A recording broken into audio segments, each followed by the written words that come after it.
Another gorgeous summer evening in the biggest little city. Tonight, United Soccer League action from Greater Nevada Field. It's Reno 1868 FC playing host to the Las Vegas Lights.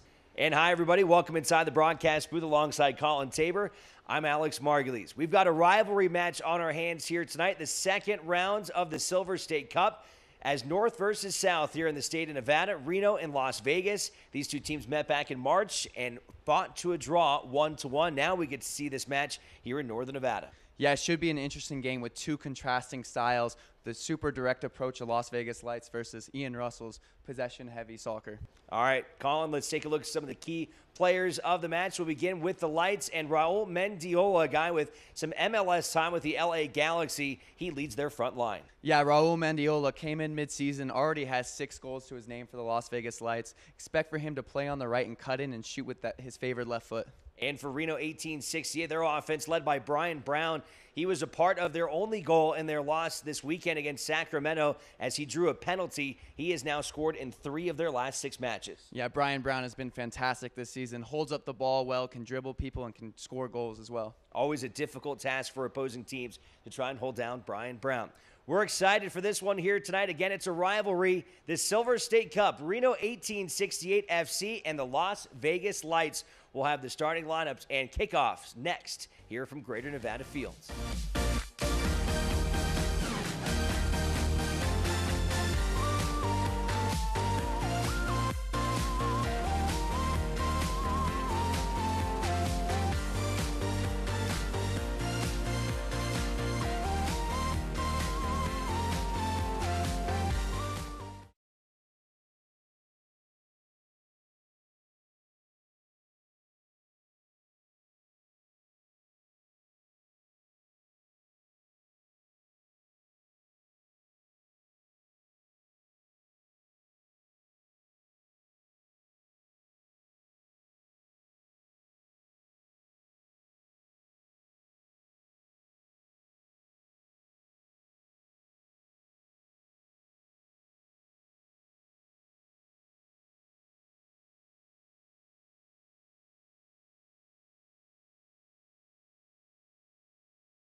Mike.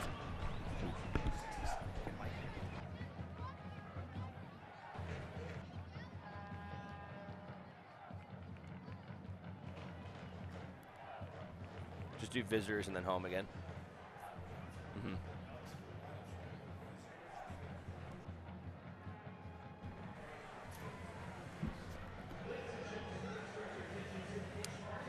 Mic check 1 2 3 4 5. Check check check check check. Check 1 2 1 2 1 2.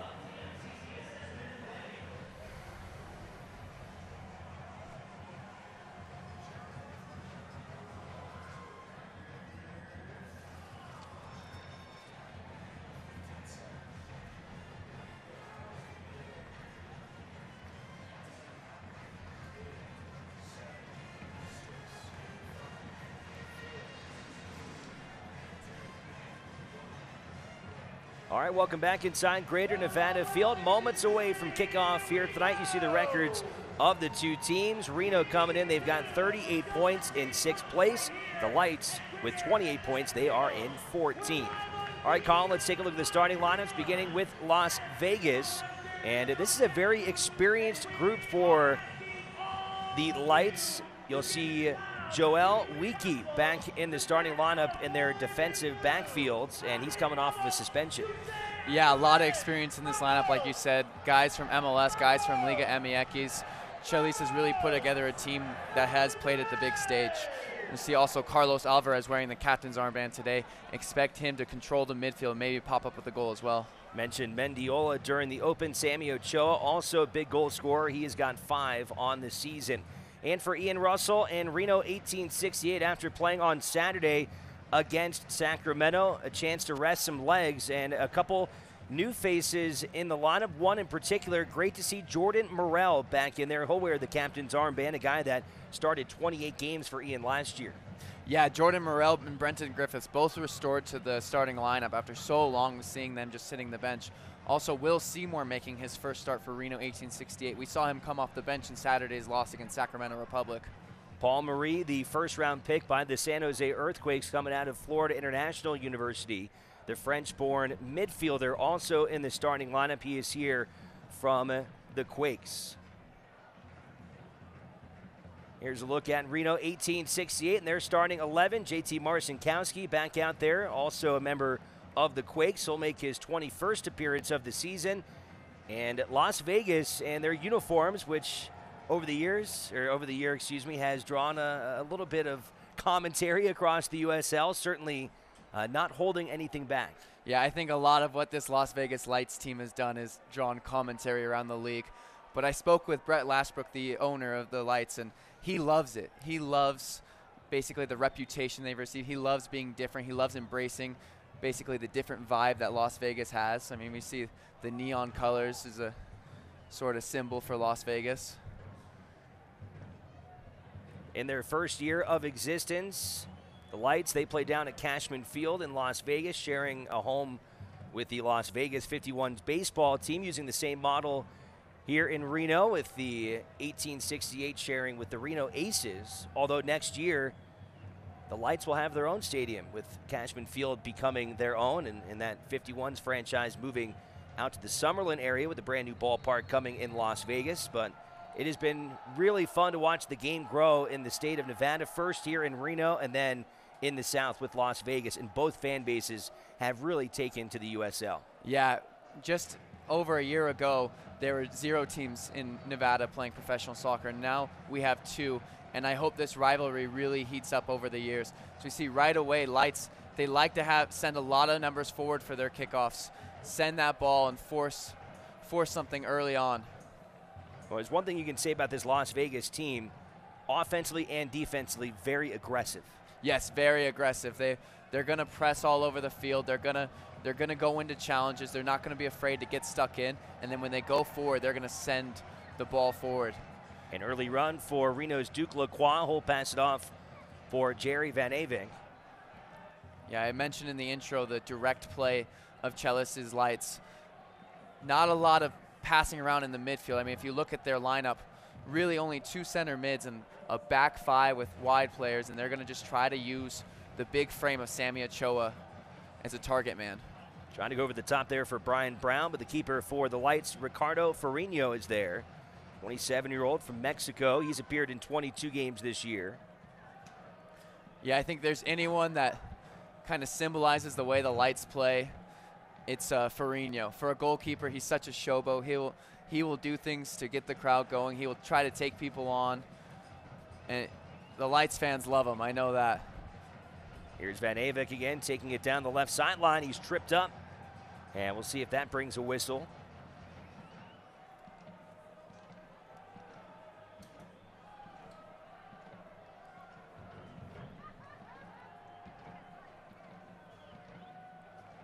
Take another look here as Van Avik got clipped from behind there, and the aggressor was Avila. Did not get a whistle, though, and it's Ferrino again from the corner.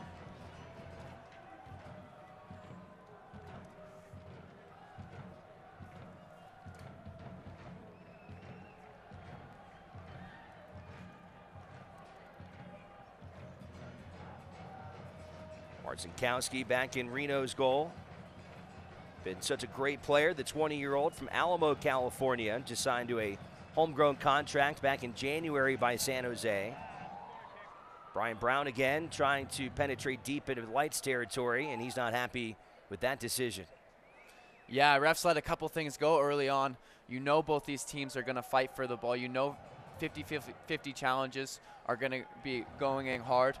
So the referee is setting a precedent early on that he's going to allow some things to happen.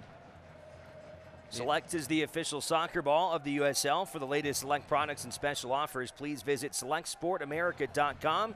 Receive free shipping on orders over $50.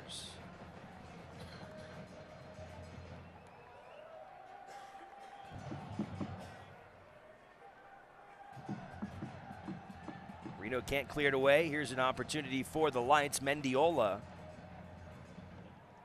dynamic playmaker, talked about him during the Open. Here's Avila, can't keep control. It's Duke Lacroix there for the takeaway.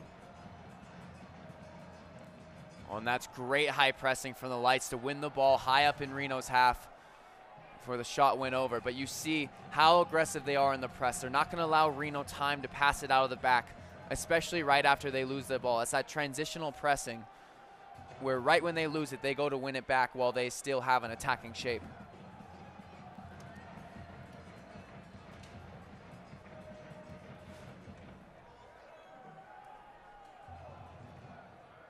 Both of these teams really in desperate need of a victory. It has been a rough go over their last four. The Lights coming in after a draw this weekend in Fresno, but they've lost their previous three.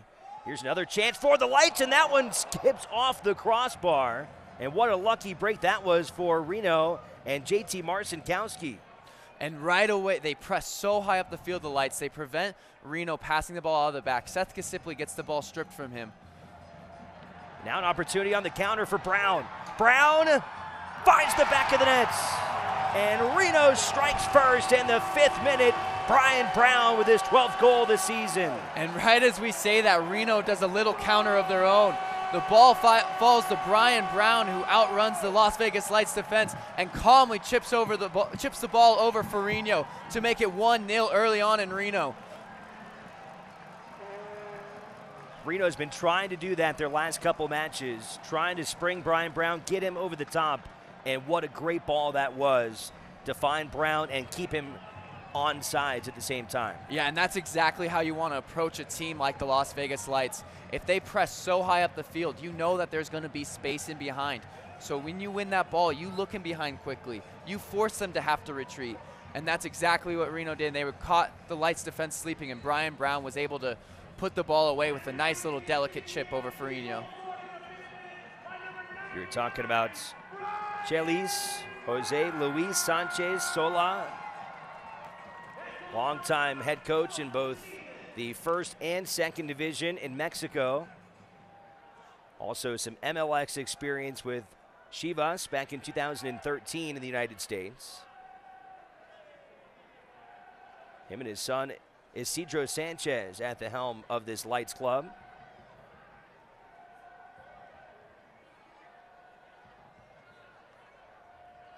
Griffiths trying to clear there. Instead, it'll be a throw-in now for Carter Manley.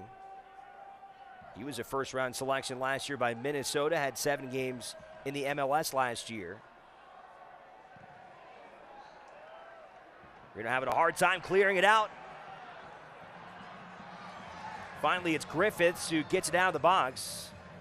And Reno can exhale as Marcinkowski is able to pull it away. Once again, Reno trying to go on the counterattack. This time it's Antoine Opino. And what an end-to-end game early on between the Lights and Reno 1868. Just end-to-end action. Marcinkowski wins the ball back after a nervy moment and right away sends Opino rushing towards that Lights goal, where Reno, you'll see him maybe not on screen, but a lot of times you'll see him outside of his box. You'll see him try to intercept passes high up the field, acting as a sweeper keeper. And Reno almost caught them off from it, but Opino's cross just went right into Ferrigno's hands. I think the moment before that with the series of throw-ins by the Lights, you'll see how important set pieces are to them, including throw-ins. They like to get a lot of numbers in the box on set pieces. They do a lot of routines that they get goals from. I think the majority of their goals come from the likes of corners and free kicks and throw-ins. Well, we were talking about Joel Wiki in the open back in their back 5. Well, even being a center back, he's got 4 goals this season. Yeah, I mean, they really target him on corners. He's so strong in the air, so big and powerful. We see him push up here off of this set piece. They're going to send numbers forward. They're going to look for some kind of knockdown to maybe get a scramble goal. They're really good at the second balls as well, meaning after that ball goes down, they have people pouncing on it. Here's Carlos Alvarez, another guy with lots of MLS experience. Volleys into the box, cleared away by Griffiths. That's one thing certainly Brenton Griffiths brings to his game when he's in there, is he is really, really good in the air on both offense and defense. Yeah, I think he'll be able to match Wiki in terms of physicality on these set pieces. He's so strong in the air. Manley again to the throw-in. You can see again Las Vegas trying to volley it around with their heads. I mean, just all these set pieces, it's such a scramble. It's so much chaos, and that's what the Lights bring in their attack, is just chaos in the box. Rafael Garcia able to find the scraps. Back over to Manley.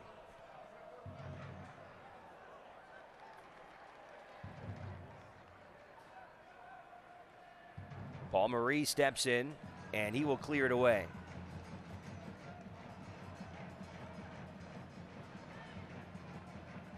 Last touch by Las Vegas, though, so Antoine Opino, the throw-in. He'll throw it into Paul Marie.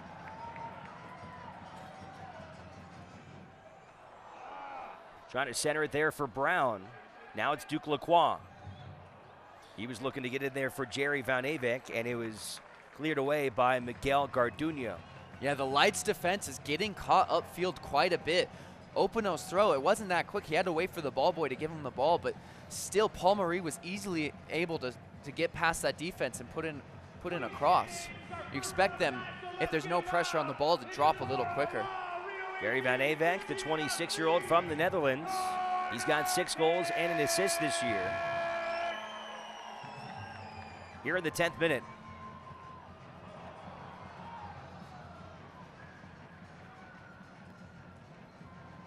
Lights with a good clearance there. That was a dangerous spot for them. Nice job to get it out by Mendiola.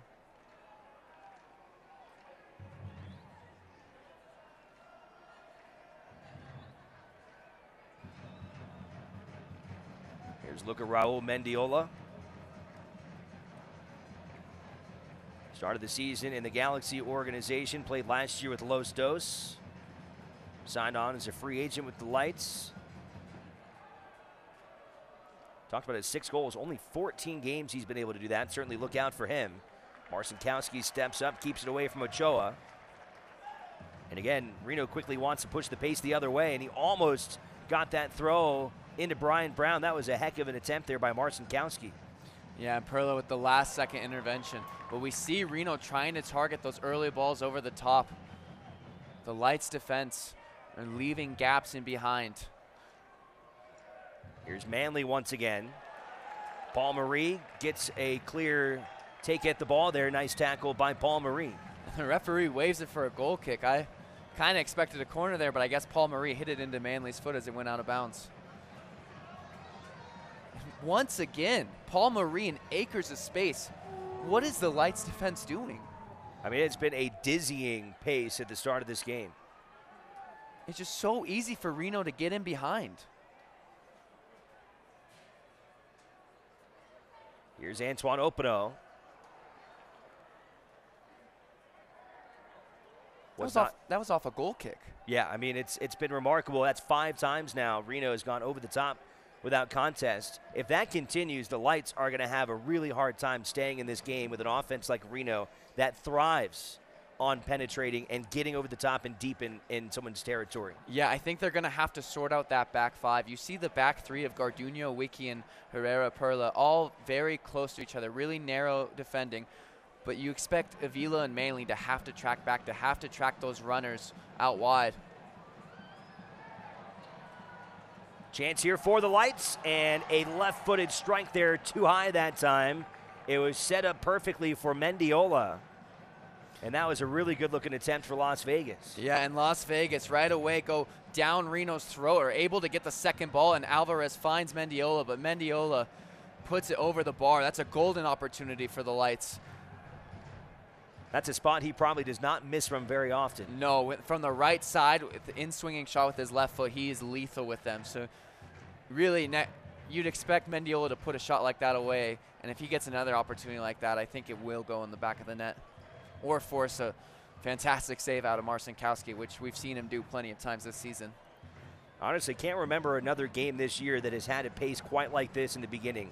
And this almost feels like the last 5 minutes of a game. Yeah, this game has had such a frenetic start. I mean, just such a lack of midfield play, really. And there's Ferrino sweeping up the ball. That's what he does. When with Lights' high line defense, it's Ferrino's job to be able to mop those up, which he did well there. 14th minute of this back and forth affair. Reno on top 1-0 thanks to a early goal from Brian Brown as he was able to connect in the 5th minute. For Brown, his 12th goal of the season.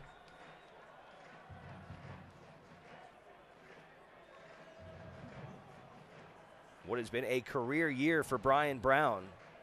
His previous high total came back in 2016 with Charlotte when he had 9 goals.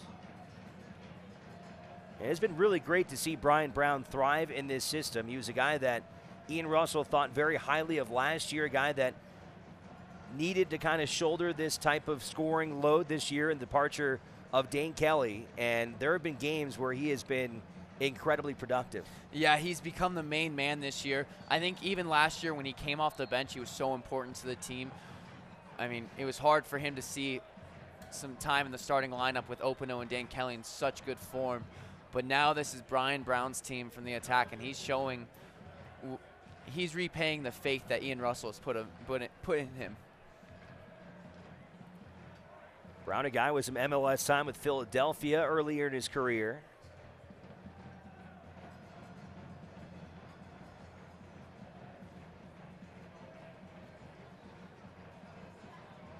Waiting for head referee Elvis Osmanovic to put it back in play. Will Seymour standing over the ball. Mentioned he came on as a substitute on Saturday, making his first appearance in a Reno uniform. They picked him up just last week on loan from FC Cincinnati. What a year they're having in the Eastern Conference. Yeah, I think they're trying to finish out their USL careers in style before making the jump to MLS next year.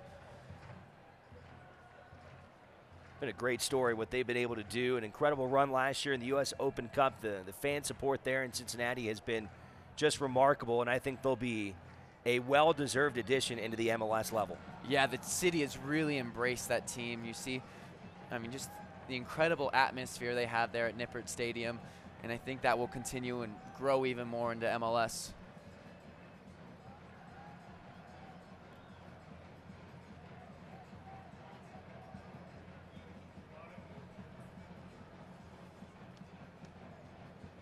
Juan Carlos Garcia, along with Carlos Alvarez.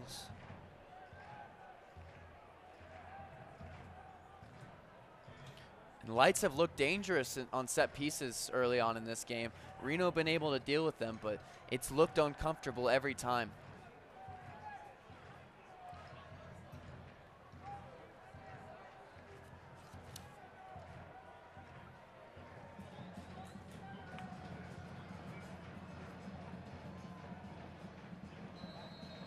There's the whistle.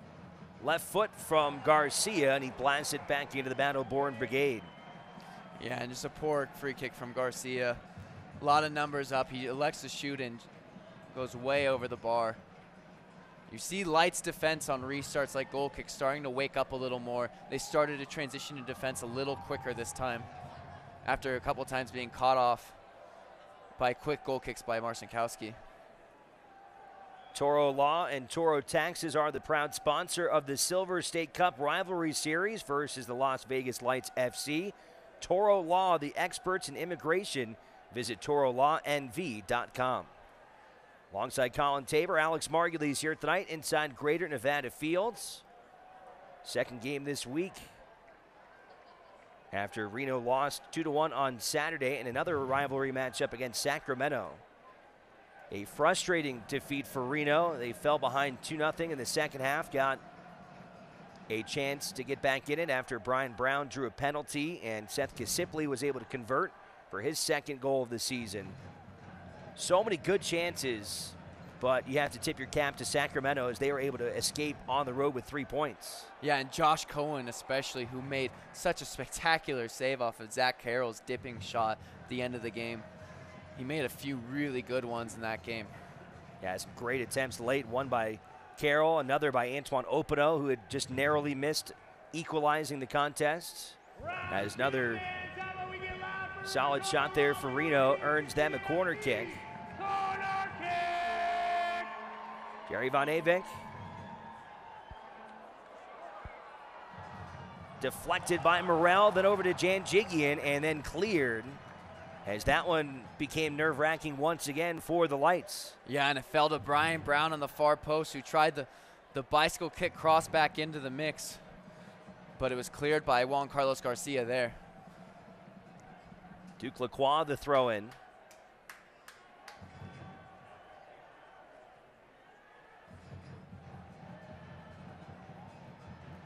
Janjigian will keep it out of harm's way.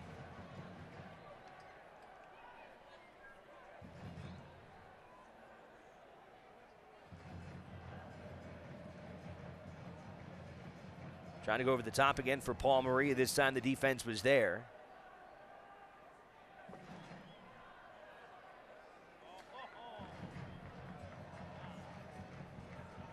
Seymour will advance it up to Duke Lacroix.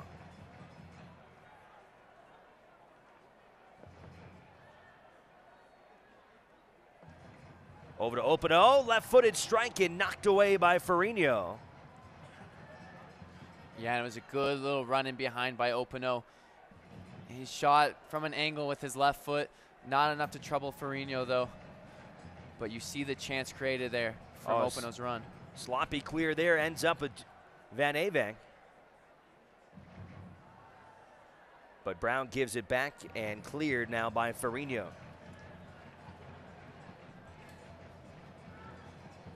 Well, to be honest, you can kind of see why the Lights have allowed the second most goals in the USL this year after the one by Brown, 54 on the season. Only Richmond has allowed more. And we mentioned right out of the gates, I mean, it's a very aggressive style of play. And we've seen them get their own set of opportunities in Reno's half, but they really open themselves up. Yeah, they do open themselves up, especially on the counter when you send so many numbers forward. You can be caught off.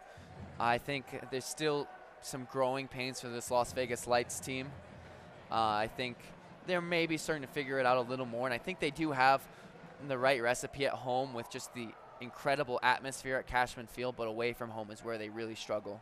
You know, I think the interesting thing, too, about these two teams matching up together is they're both franchises that really want to be aggressive offensively. That's certainly been Ian Russell's calling card since he got here, was wanting to play an up-tempo, high-energy offensive type of soccer, and certainly you see the same thing from Las Vegas. Yeah, I think you see offensive soccer from both, but just completely different styles of offensive soccer, where one is a lot of quick combinations on the ground, multiple runners trying to find that through ball after drawing in a defense, while the other one is very direct. It's second balls, it's set pieces, it's shots from distance. It's just two contrasting styles, but both very offensive and both entertaining to watch, really. Lights able to advance it past the midfield with Manley, who was trying to spring Ochoa there, but too far. And once again, it'll be a goal kick for JT Marcinkowski. 4 clean sheets this year for that man. Had a chance to play in the MLS homegrown game a couple weeks ago, and what an honor for Marcinkowski to get to suit up in that contest. Yeah, I think he's really grown into his own in this season here in Reno. I think San Jose Earthquakes are very excited about his upside as a keeper. Really no weaknesses, excellent reflexes, good in the air, good with his feet. He has basically everything you would want in a modern goalkeeper.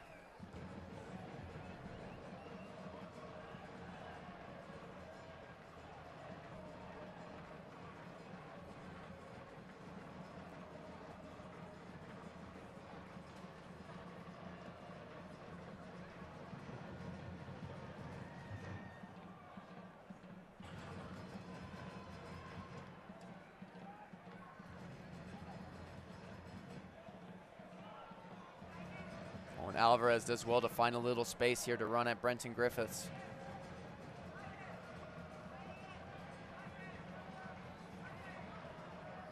Manley tries to swing it in there, looking for Ochoa. Off the mark, and Reno will take possession with Marcinkowski in goal.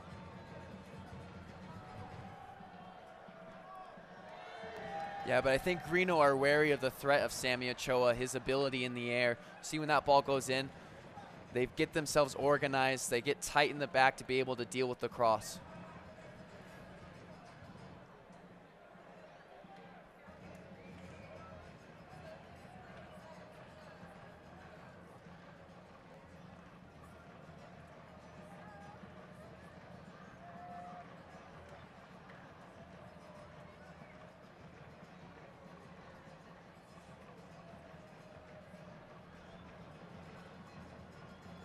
Heading into the 25th minute here tonight inside Greater Nevada Field. Still 1-0 on that Brian Brown goal, which came back in the 5th. A lot of chances since then. Here comes Duke Lacroix. Almost had it in there for Van Avik. Nice try, but cleared that time by the Lights defense. Yeah, you saw right there, the Lights defense almost baited Lacroix to come inside, and once he started taking that touch, Rafael Garcia was so quick to the press.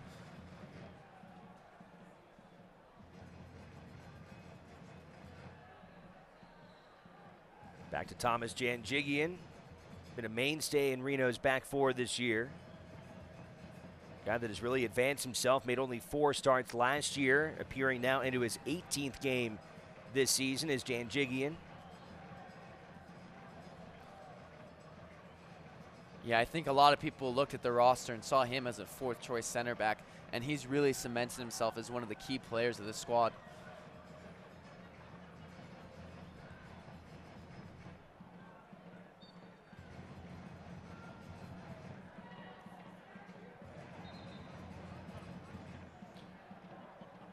I think the referee just needs to give advantage there. Reno were able to find a quick combination to counter, but referee calls a prior foul back. Reno have to start over. Here's Seth Kisipli, mentioned his goal on Saturday. He's got 6 now over 2 years in a Reno uniform from nearby Rockland, California in the Sacramento suburbs.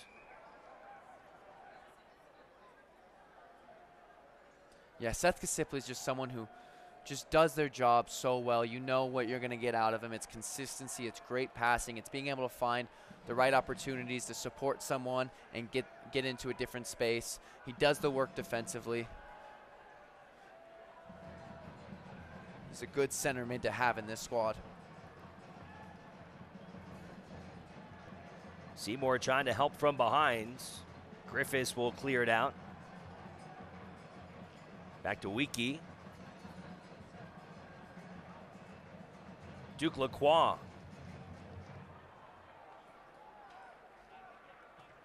And cleared out away by Garduno.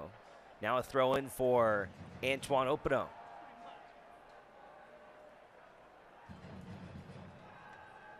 Gary Van Avik.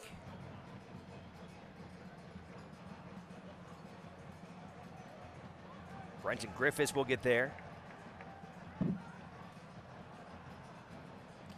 Yeah, it's not very often you see Brenton Griffiths in a position like that to be able to put in the cross. He overhits that, but it's a great run. You see the Lights defense getting so sucked into the ball and leaving that gap out wide that Brenton Griffiths exploited there.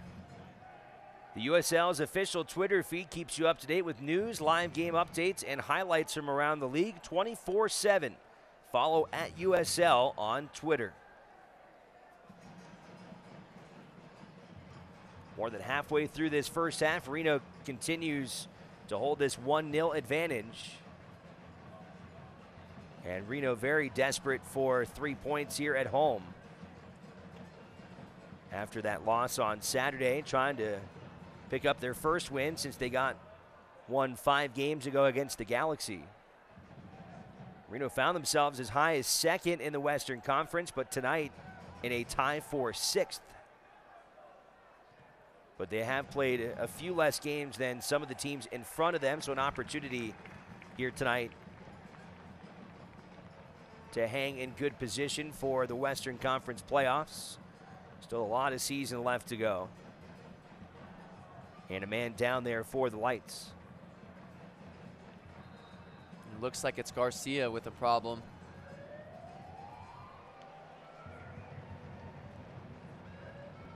So the trainer comes out to look at Rafael Garcia, the 29-year-old from Granada Hills, California. Yeah, and if Garcia needs to be subbed, Lights have more than capable backup in Kobayashi, a brilliant midfielder who's had a lot of experience in MLS. Also pretty crazy to look down at the Lights roster and see Freddie Adu. Isn't that something? The guy's been so many places around the world. I mean, it's good to see him back stateside, back maybe to prove himself to this country that he still has what it takes after so much promise early on. Maybe one of the most hyped U.S. soccer players of all time. Perhaps too much. I think it at a very young age. Yes, that's a lot of pressure to put on a 14-year-old kid. What the U.S. soccer media did, so they kind of build him as the kind of the LeBron James of soccer, as being like this superstar the country had never seen before.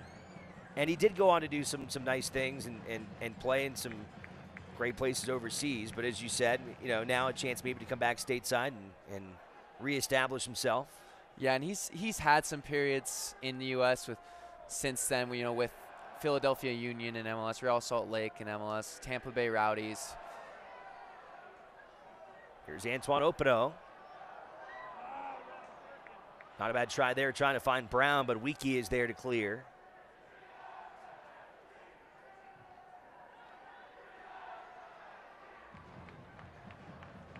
Only game here tonight in the USL. There'll be 5 on tap for tomorrow. Here's Seth Kasipli. Kasipli trying to sneak one in there. And after that great back heel by Brian Brown to find Kasipli, we see the runs of Paul Marie and Antoine Opino. And Seth Kasipli sees Ferrino starting to cheat to those runs, tries the audacious chip, but just over the bar. But I like the ideas from Seth Kasipli, because you know Ferrino's trying to intercept that through ball. You know he's cheating off his line. Why not have a go from there?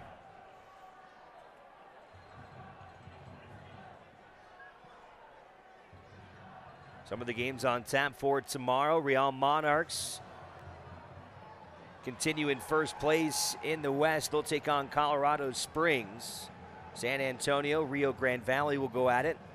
Tulsa and Swope Park. Another game in the West was St. Louis and Seattle. And on the other side of the bracket, Indy taking on Pittsburgh. Those are all the games you can check out tomorrow night. You can find those on ESPN+.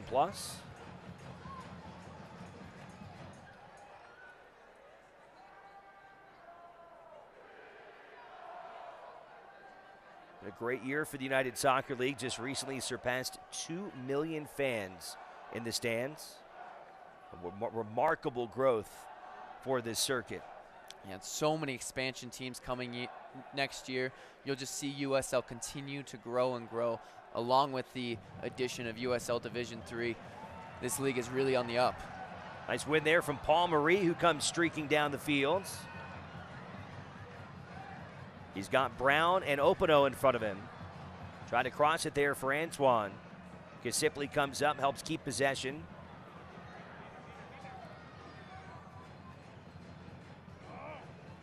Brown working on Manley. Manley with the takeaway.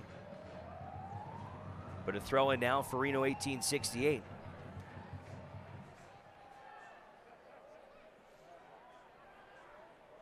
Marie appearing in his 15th game here with Reno.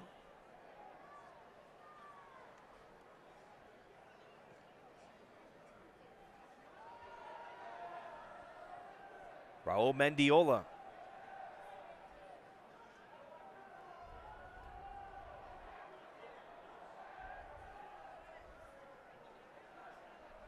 Rafael Garcia.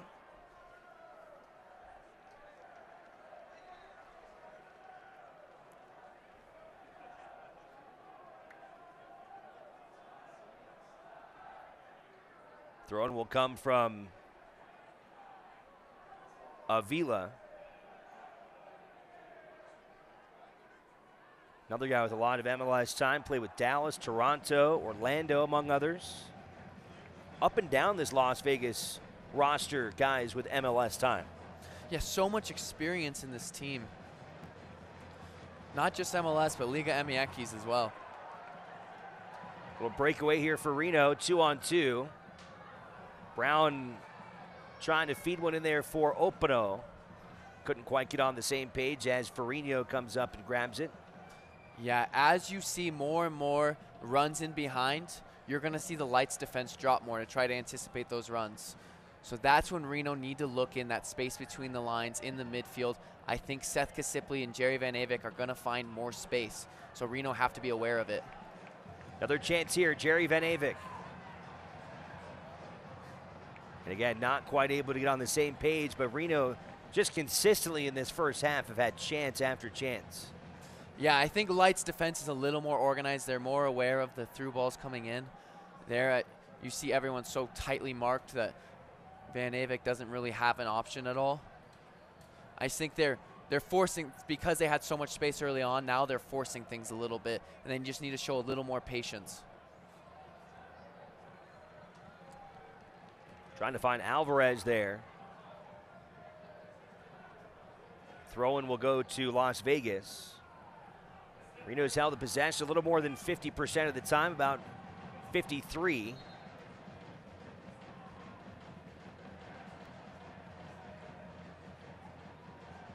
They've had 5 shots to Las Vegas's 4.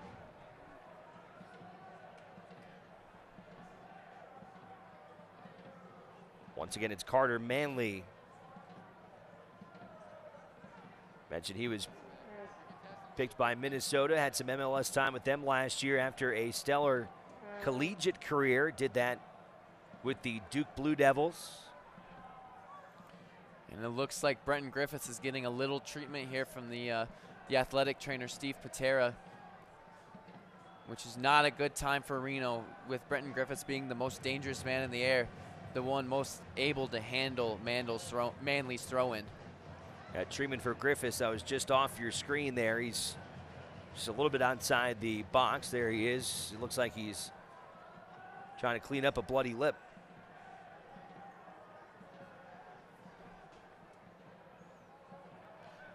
Yeah, Lights will want to capitalize on this as Reno temporarily defend with 10 men and with their big center back out of the picture for right now. I mentioned before, he's kind of a guy that can really neutralize this aerial attack from the Lights. Manley the throw. Marie gets it first.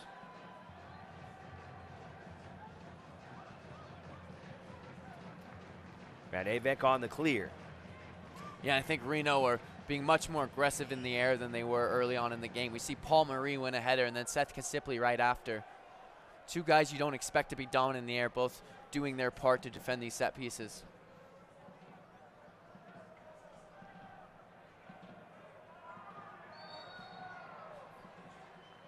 Reno really outnumbering Las Vegas there in the box. They only had 3 white shirts to about 7 or 8 defenders for Reno.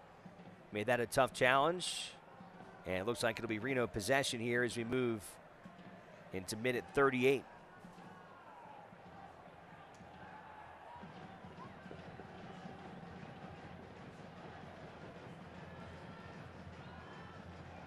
Give Marcinkowski a time to clear things out.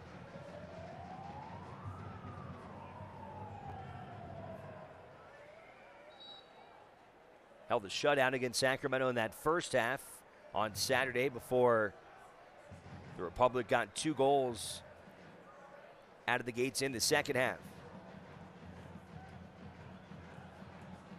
Has a shutout working here tonight.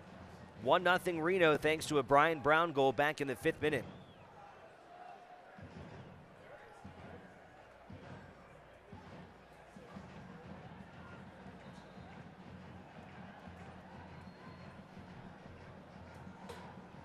And that was cheeky from Garcia to get back into position there. As he chased the ball, he put it back into play to force Reno to have to take another throw in since there were 2 balls on the field. Oh, and it looks like Brenton Griffiths is struggling once again.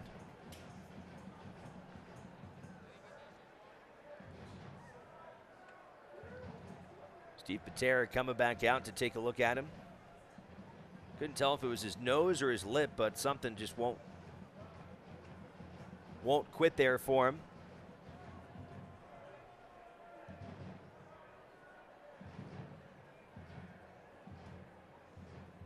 Well, second game of this Silver State Cup. There will be one more match. It'll be here in Reno about a month from now. These two teams drew back in March, only the second game of the season. So Reno, a chance not only to get 3 very valuable points in those Western Conference standings, but also gain a hammer holds in this Silver State Cup, the first meeting between these two teams here in downtown Reno. It's been pretty fun to watch a couple teams from the state of Nevada, North and South, going at it here tonight. Yeah, it definitely is. And I mean, to get that draw back in March was actually a pretty good accomplishment for Reno. The lights are so difficult to play over at Cashman, and the field's small, the crowd's behind them, the flares come up, and it's just such a difficult place to play in. You know, Lights looked like they were going to walk away with 3 points. The very last play of the game, JT Marcinkowski made one of the best saves of the season in that game. The reverse fixture in Las Vegas. Might be the best save he's had all year. It might be. He's had a few really, really good ones. Oh, there was another one. I believe it was against Tulsa Roughnecks that was equally up there. Well, also, how neat was it to see not only Reno equalize, but the guy who did it, Danny Mazovsky, a Las Vegas native who played at UNLV, getting to play in his hometown and able to get a goal of that magnitude that early in his professional career. Yeah, that had to feel good for Danny Mazovsky. Unfortunately for him, he's injured today. I'm sure he would have loved to be playing against Las Vegas again. Hopefully get him back before that final Silver Cup match in about a month. Up next for Reno, they'll play a couple matches on the road. They'll play in Fresno and in St. Louis. Back here at home in what will be a busy finish to the month of September when they take on Los Dos, the LA Galaxy 2.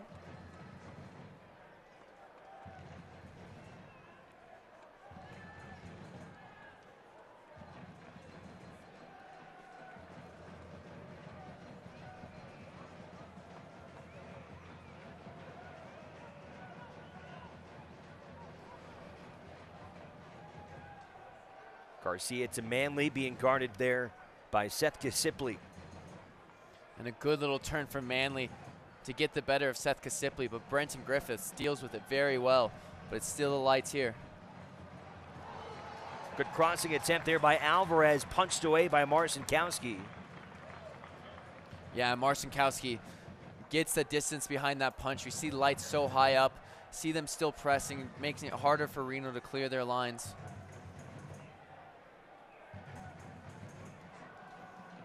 Garduño trying to get it away from Van Avek.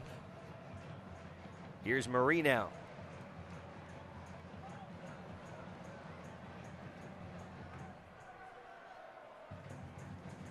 A little too far there as Farino watches it go out of play.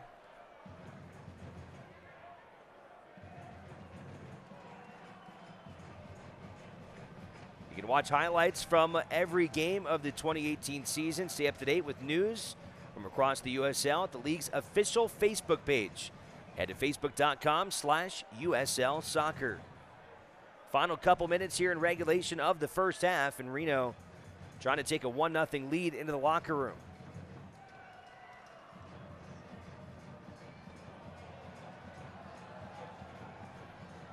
And that one went way back into the seats. Well, that crew has certainly been energized tonight. The Battle-Born Brigade, they were rewarded with an early goal. And they will certainly, I think, enjoy this second half when Farino will come right in front of their section. A lively bunch here tonight inside Greater Nevada Fields. I'm disappointed in not seeing any Las Vegas Lights fans out here tonight, but I know it's hard to do that trip on a Tuesday night. I think the next fixture, I think we're going to see a good amount of fans in the away section. Yeah, that would be nice to see a little more opportunity and travel for the two sides, really kind of amp up the rivalry a little bit.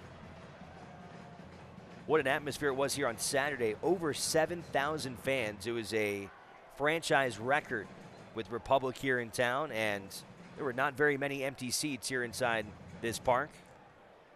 Such a lively atmosphere between the two fans. I mean, the Tower Bridge Battalion were right below us, and you can hear those drums going the whole 90 minutes.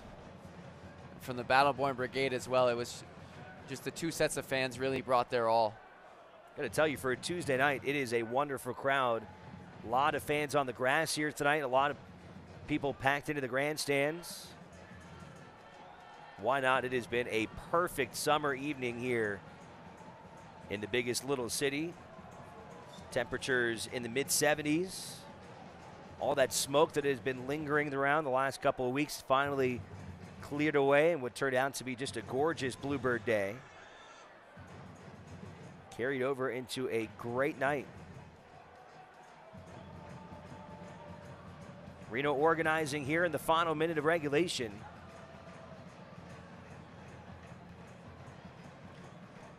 Yeah, I think we've seen Reno try to slow down the tempo a little bit after such a frenetic start.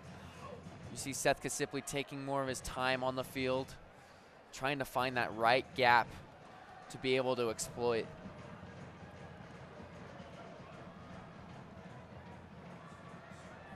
Oh, and if it's just a little lighter of a touch from Jerry Van Avek, that could have been it right there. Once again, they'll give Manley the throw in.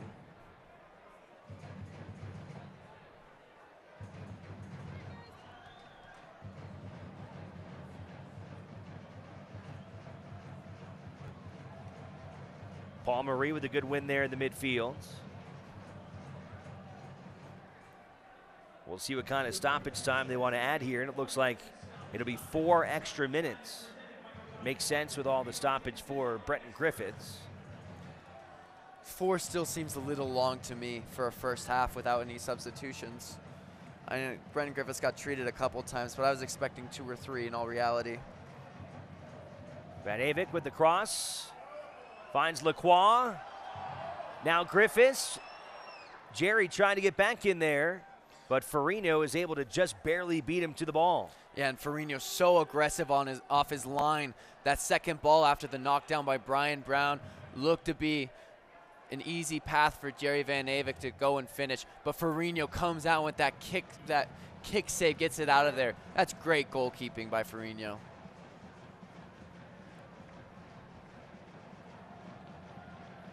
Wiki will go collect it.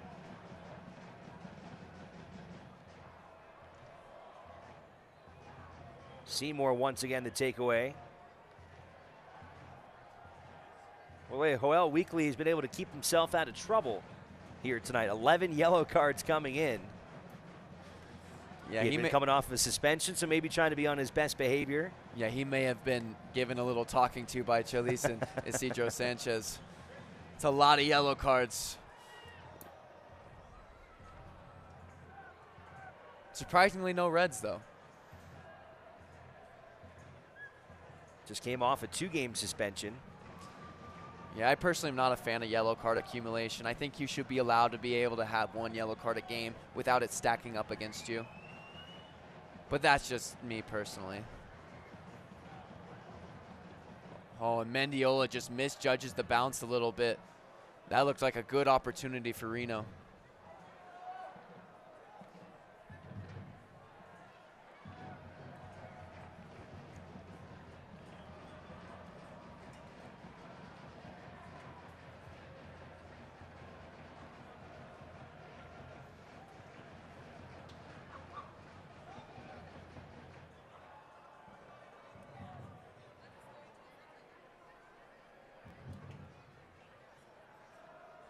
Little jostling here in midfield, won by the Lights. They'll take a crack at it, but it's deflected wide of the net. Yeah, and Lights are going to want to walk into the locker room at halftime with an equal score, so they're gonna throw everything at this corner here. We've seen them be so dangerous at set pieces, including the reverse fixture in Cashman. So let's say that last deflection touched by Reno is both Carlos Alvarez and Juan Carlos Garcia over there. That one swung in, headed away by Morel, and we will go right back to it. Las Vegas trying to equalize here in the final minute.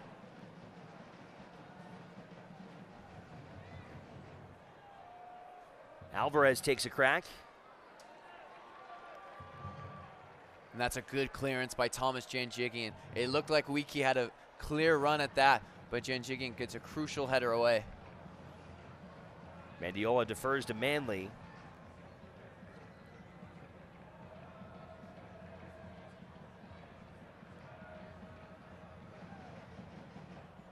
Janjigian again there, protecting the net. Another big clearance by Janjigian. Sammy Ochoa is not an easy player to deal with.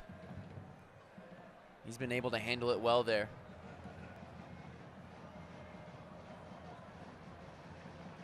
Morel gets it out this time, finds Brian Brown.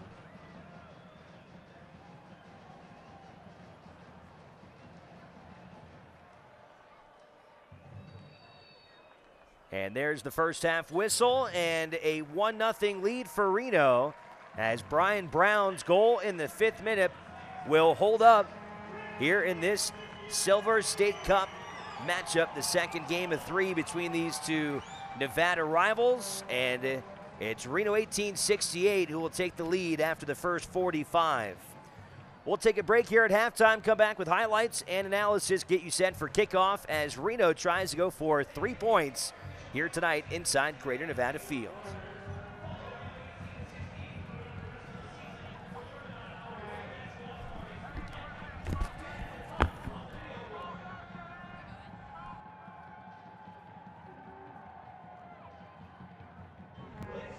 Thanks so much. Wait.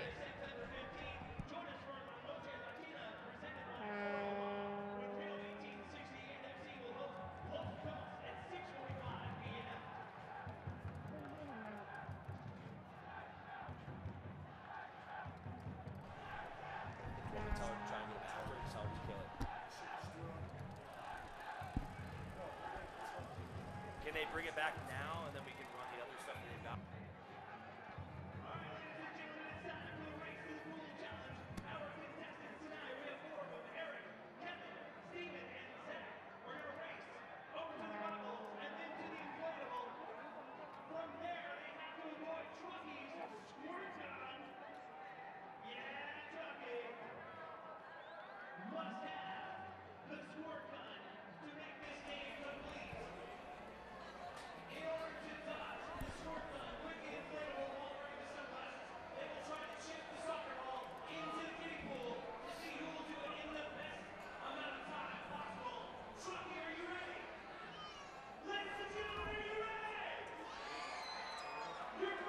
usually tell me. And someone can, like, you can tell me my head's, like, someone can stop me and just be like, hey, go. Okay.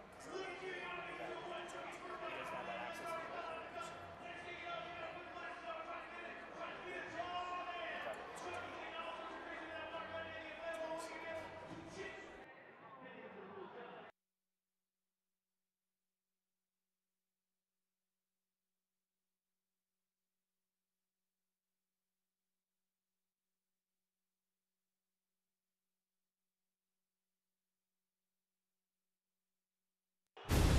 Jason Johnson! You've got to be kidding me! The shot! Oh! Jesus Enriquez does it again! And what a world-class goal that is from Didier Drogba!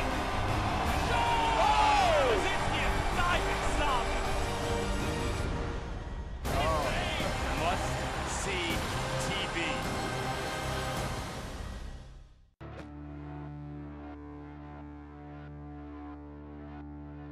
I was born from the bottom, but raised to the top. I was born from the bottom, but raised to the top. I was born from the bottom, but raised to the top. I'ma keep on climbing, I ain't gon' stop. I was born from the bottom, but raised to the top. I was born from the bottom, but raised to the top. I was born from the bottom, but raised to the top. I'ma keep on climbing, I ain't gon' stop. Thomasina Volkson looking for number 14. There it is. Cross comes in towards the back post, and Foster Langsdorff has his 11th goal this season. The corner of the 18. Cross comes in, and a goal for Foster Langsdorff. It's his second of the evening. Into the box, a strike, and a goal. Christian Valesky. Guess who? Again, Valesky with his second. Slides it across. Michael Seaton.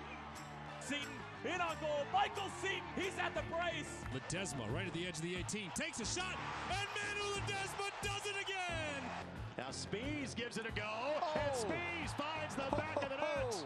Game of one-upsmanship from the Indy 11 this season. Rebound comes out though, and it's stuck right back in. And guess who? Solomon Asante. Chance now for it, St. Louis! Long overdue goal for Corey Herzog. Here's Carl Howarth, and the shot, and it is 1-0 Ottawa Fury FC. Here's Alizane to strike. It hits the frame of the goal and goes in. Laid off to the path of Barry. He's onside, and he fires it home. It'll be Gordon to strike with his right boot, hits it, and puts it in the back of the net. To Velasquez. He'll take a crack through distance, and a goal. Chandler Hoffman redirects it for the goal. Here's another opportunity. Dixon shot, and a score. Back to Corbin Bone. Bone inside of the 18, buries it in the back of the net. Still Belmar. Now into the area, Carlson Belmar. Losing his defender, Belmar. Shirley. Blackwood gets the goal. Great save by Kendall McIntosh. Shot getting a piece of it. What a save. Great stop by Dykstra. Oh, what a save by Vaughn Williams. Cardoni with an impressive save. A brilliant save.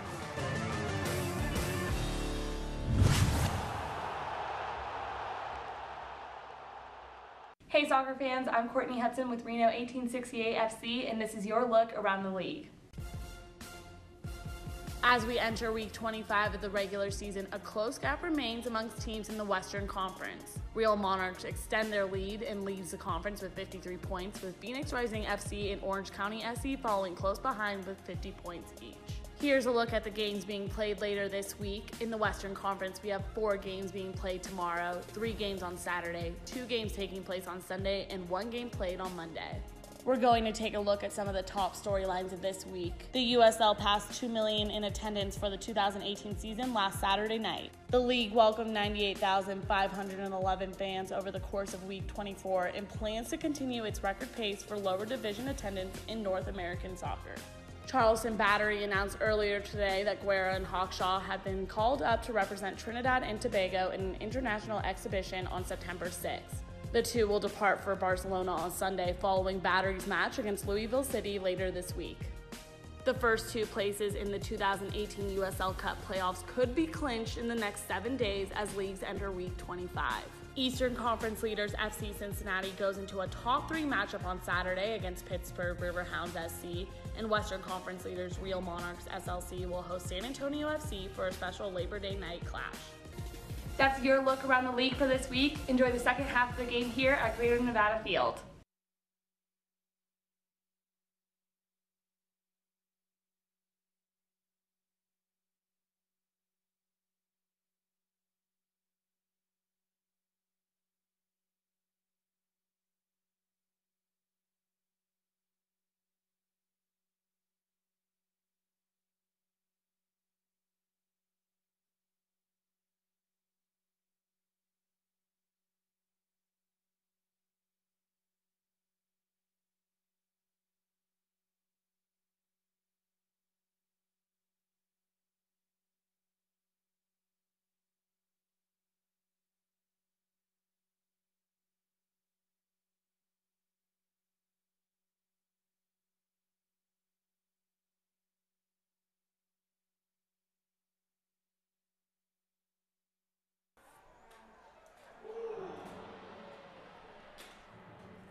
I don't know about that. We always mess around. Andy gets it in like dress shoes like 10 times a day.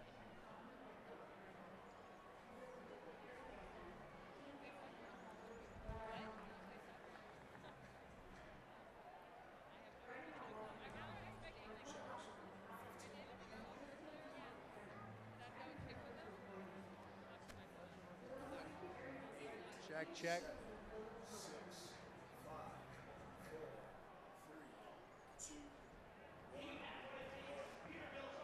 Halftime here inside Greater Nevada Field, the second round of the Silver State Cup, and Reno 1868 with a 1-0 advantage.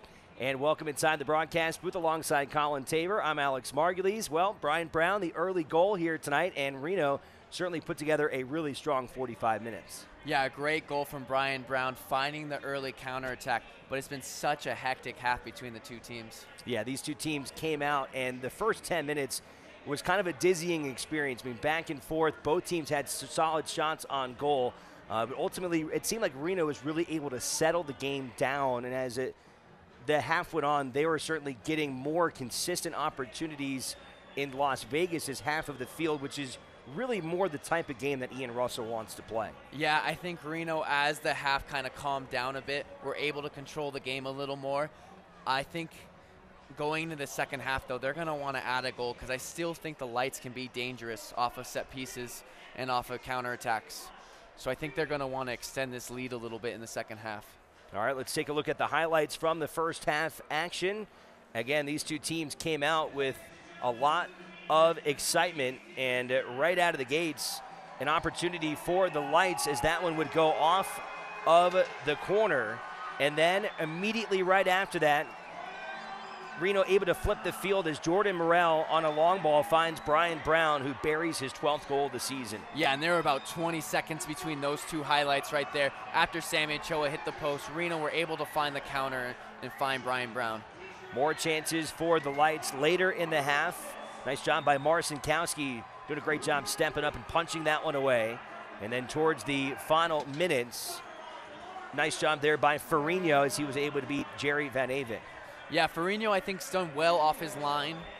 I know he got caught on the chip by Brian Brown, but I think there's a few times now where he's been able to stop a counterattack by getting off his line, sweeping, and then we saw right there off of the Jerry Van Avon chance, he closed it down so well. Now, Reno, obviously, as we mentioned, coming off of a quick turnaround, as is Las Vegas. They played on Saturday as well against Fresno. As we take a look at some of the guys warming up, we did see this young man, Gilbert Fuentes, come on. He's only 16 years old, a native of Tracy, California, which is in the Central Valley. He was signed earlier this year on a homegrown contract by San Jose. Perhaps we'll see Fuentes get some action in the second half. We were really impressed with what he did on Saturday in his pro debut. Really, really calm and composed for his age against this level of competition. Yeah, he really was brilliant in his 25 minutes or so against Sacramento. Was so positive in his play, made the right decision every single time he got the ball, always looked forward, didn't overdo things, and was just great finding those pockets of space. Here's a look at the Battleborn Brigade. They get a nice chance to rest as well during halftime. We see those guys from wire to wire when the fans are out there in the action. The drums never stop. The fans never stop their chanting, but a little bit of rest and relaxation as well for the Brigade before we get started here in the second half between Reno and Las Vegas. On the lights side of things for Isidro Sanchez and for Chelis, what do you think their message is at halftime? What kind of adjustments do you see them making to kind of tighten up this second half? Well, I think as far as adjustments in the second half, maybe we will see a little more calming influence in the midfield with Kobayashi, because I think they are getting kind of stretched in the midfield. At times, it's just Garcia playing as a center mid, while Mendiola and Alvarez drift off onto the wings. And it's a lot of ground for Garcia to cover. So I think seeing someone like Kobayashi to be able to control the midfield a little more, to allow Alvarez and Mendiola to get forward, to allow the wingbacks and Manley and Avila to get forward as well, I think that might be a good option for the Lights at some point in the second half.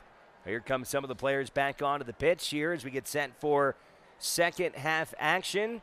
And this is the second of what will be 3 matches between these two teams this year. The finale will come once again here inside Greater Nevada Fields. That one will be slated for Saturday, September the 22nd, as part of what will be 4 consecutive matches at home for Reno 1868. Before that, though, they'll play a couple games on the road, one in Fresno, one in St. Louis. Back at home against the Galaxy before another matchup against the Lights. But after a draw earlier this year in March, very good opportunity for Reno to take an advantage in this Silver State Cup. And you know it would mean a lot to this fan base and to this franchise to win the inaugural Silver State Cup. Yeah, I think Reno 1868 want to cement out here tonight that they are the superior team in Nevada. And they just have to see out this second half challenge from the Lights, who you know will come in with something to prove here. Throwing numbers forward, trying to get a chance off a set piece. I think this should be an interesting second half. I imagine with how aggressive Las Vegas was at times in the first half, knowing they're down a goal, I imagine we could see them really even turn it up even more. Yeah, I think we will definitely see that. I think we're going to see that back 5 stretched a little more, with Manley and Avila getting forward more, supporting the forwards a little more, giving an option out wide. And I think they're just going to try to push more. USL surpassed the 2 million number in attendance last week, maintaining a record pace in the stands for the league's modern era. The league and its teams would like to thank you, the fans, for the rising support you have provided over the course of the season as we head towards the 2018 USL Cup playoffs. Just about ready for second half action, as Las Vegas has already broken up their huddle. Same for Reno, and it looks like for Ian Russell and Reno 1868, they will stick with their starting 11. Here's a look at Ricardo Farino in goal, the 27-year-old from Mexico. And we've seen at periods this season Farino getting into it with the home fans when the Lights are away from home. So here, right in front of the Battleborn Brigade, I'm interested to see what happens this half, especially off the ball. Reno on offense here to start the second half of play.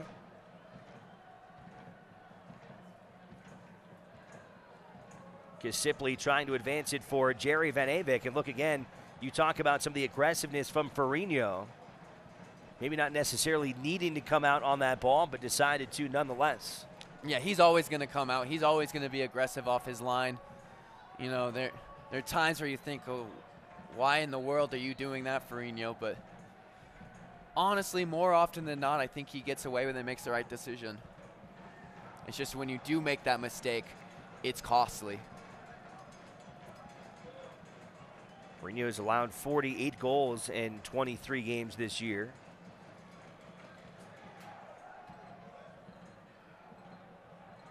Again, this Las Vegas team has had some moments where their defense has been tough at holding up. 54 goals allowed. That is second most in the entire USL. It's the most in the Western Conference. Good movement here, though. Ochoa for the center and past Marcinkowski, and Las Vegas has the equalizer right out of the gates here in the second half. And what a clever ball out wide by Sammy Ochoa, turning provider here.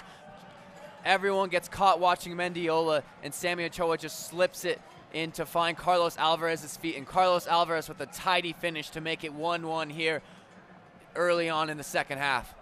Carlos Alvarez with his 6th goal of the season, and we have got ourselves a new game here tonight inside Greater Nevada Field. Yeah, and if you're Chalice, you're happy with that because that's how you want to respond coming out in this second half. Great goal by the captain, Carlos Alvarez, and now it's anyone's game with a lot to play. Reno, the early goal in the first half. Now it's Las Vegas, the early goal in the second half.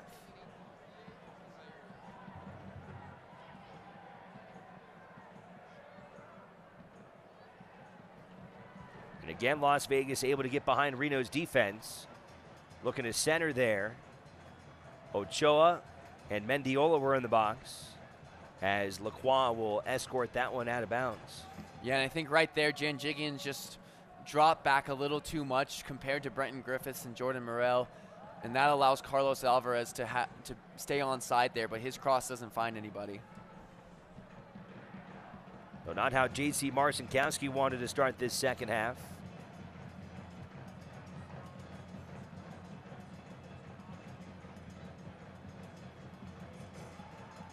Nice job there from Seymour coming up.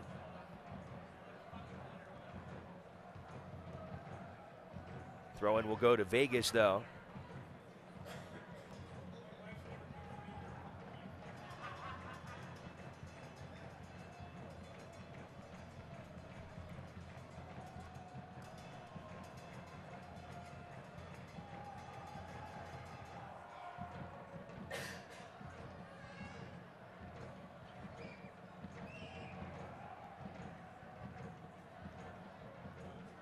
Another chance for Las Vegas. And that one was very concerning. Marcinkowski swats away what would have been an own goal. Yeah, and we see Eric Avila getting higher up the field. We did not see that in the first half. In his cross, Jordan Morel almost redirects in his own goal, but Marcinkowski with a great reflex save. How many times have we said that this season? But some really, really strong opportunities for Las Vegas here to start the second half. Once again, they'll send 2 men down to the corner. It's been Garcia and Alvarez. Combined, they've got 5 assists this season. Garcia with the mask, Alvarez number 7. He volleys back post, and Marcinkowski swats it away, and then once again goes off the post. Oh, and Sammy Ochoa, you'd expect him from point-blank range on the rebound to put that away, but first header, JT Marcinkowski saves very well, and Sammy Ochoa cannons it off the post. What composure there from JT Marcinkowski. And Las Vegas Lights have come into the second half very strongly.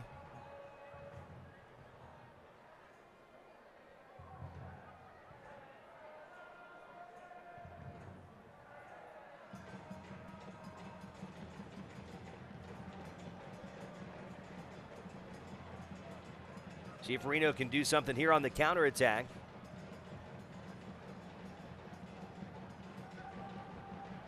And Reno have no room to breathe whenever they pick up the ball. So many Lights defenders around them. They're going to need to switch the ball quickly and find the other side. You can see 5 defenders there right in front of Paul Marie. Sipley will find it, sends it back to Brenton Griffiths. Now they'll try and turn the fields over to Jordan Morel. But if you look at Light's shape, The back five is dropping really deep while the rest of the team is pressing. That's where you expect Jerry Van Avik to find that space in between. Be able to pick up the ball in front of the defense and drive at them, force them to have to step, and allow space in behind for the likes of Opino and Brian Brown.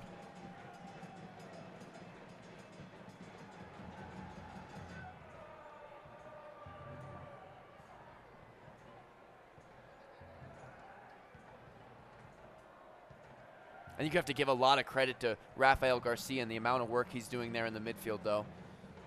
A lot of the times he's playing as a lone central midfielder, and he's playing almost as two. He's been everywhere. Eric Avila finds a wide open Alvarez, and once again, man, these chances are just too good right now for Las Vegas. Yeah, and a great ball in from Carlos Alvarez. Just finds Garcia's run on the near post, but Garcia makes a meal out of that, and it goes out for harmlessly for a goal kick.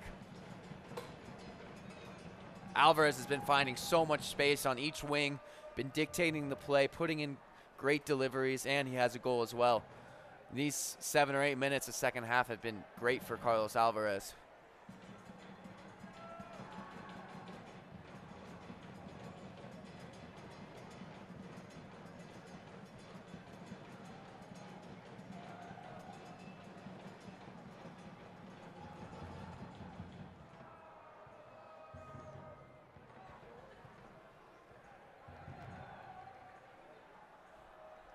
Here's Brian Brown. Won't give up on it. Seymour is there to help. And now whistle blown after contact there from Brown, as well as Juan Herrera. And it's Herrera who's down on his back.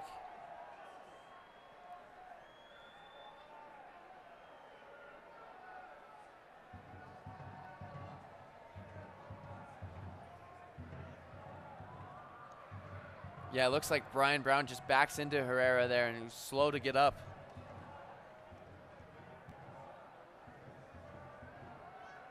Herrera, 23-year-old from El Salvador, made his professional debut this season. He had been training with FC Dallas prior to be signed by Las Vegas.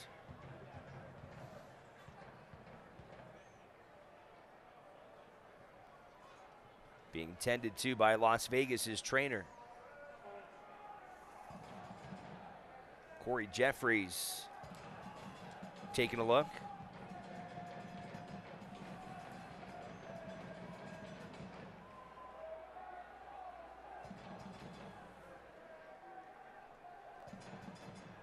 Ian Russell on the Reno 1868 sideline.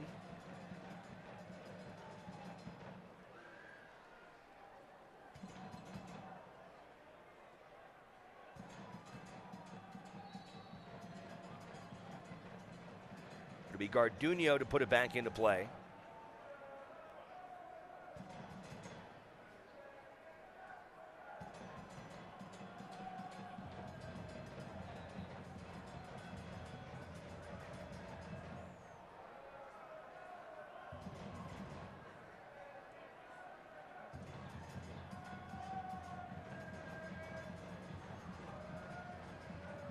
Carter Manley on the ball.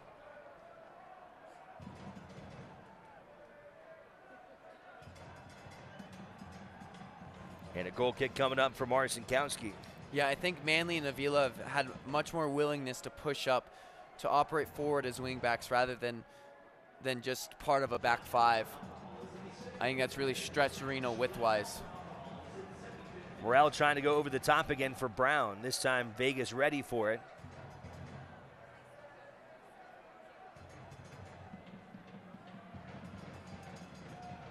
But Ian Russell and Reno 1868 are going to have to figure out something, because in this second half, it's been all Las Vegas.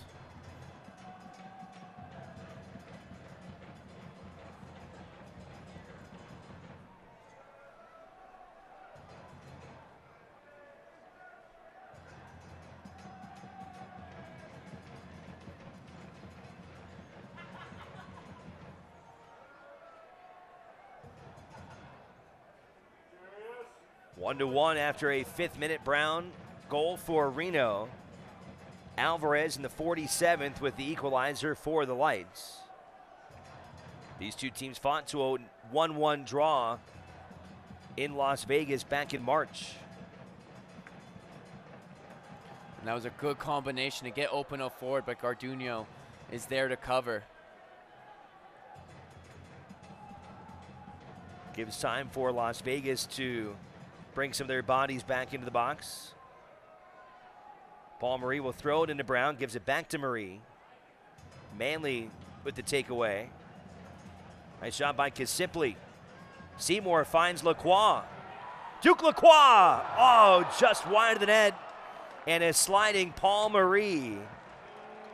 But a nice job there in the midfield by Reno to set up that opportunity. Yeah, and just as Reno looked like they were going to lose it, they pick it back up, and Will Seymour finds that pass out wide quickly to Duke Lacroix. That's what they're looking for, is to find the quick switching of the play. And Duke Lacroix is free, and he has a shot that goes just wide, but it's better from Reno there. They're not stuck on one side. They were able, Will Seymour was able to pick his head up and find the opposite side, and they were able to attack quickly. Would have been the first goal for Lacroix, who joined the team in April. Came over after playing for Orange County a season ago. He's been a mainstay on the team since coming on.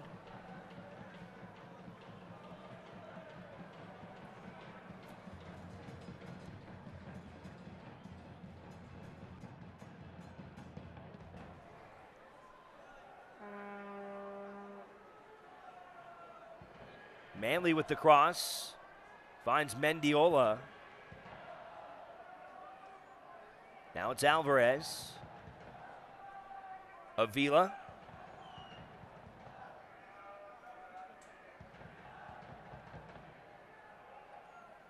Back to Eric Avila. Ochoa keeps it in play, sends it back to Manley.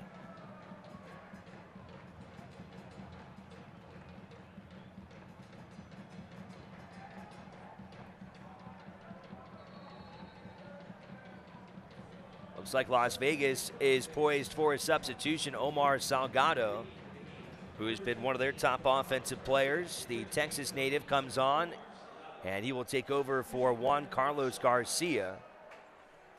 Salgado played professionally last year in Mexico. Yeah, and he's actually the new El Paso USL team's first signing. Who's on loan with the Lights until they're up and running next year. That'd be great to see USL soccer in El Paso. Yeah, the El Paso native with experience in Liga MX and MLS. Very exciting signing for that franchise. Another chance here for Lacroix. And again, just wide of the net. Yeah, and that space came from Openo's diagonal run to the corner. Drew in a couple defenders, which allowed Lacroix to come inside. Unfortunately for him, it's on his weaker right foot, though, and he just can't find that curve into the far post.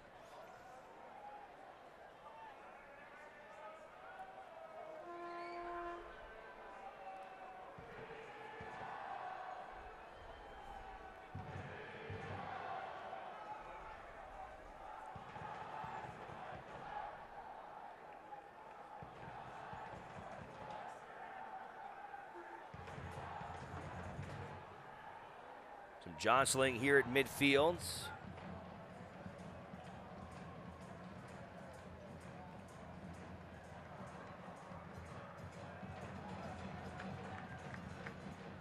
Poor passing there, ends up with Seymour.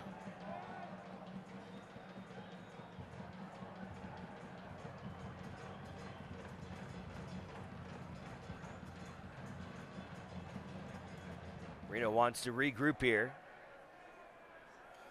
Yeah, I think it's important for them to gain a little more possession in this game, gain a footing and a little bit of rhythm before they try to go forward. Move the ball side to side, find those gaps, and then maybe hit it.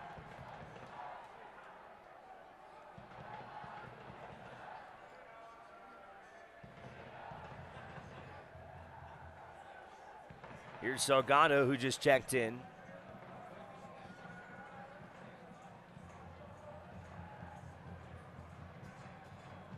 Cleared away by Brenton Griffiths.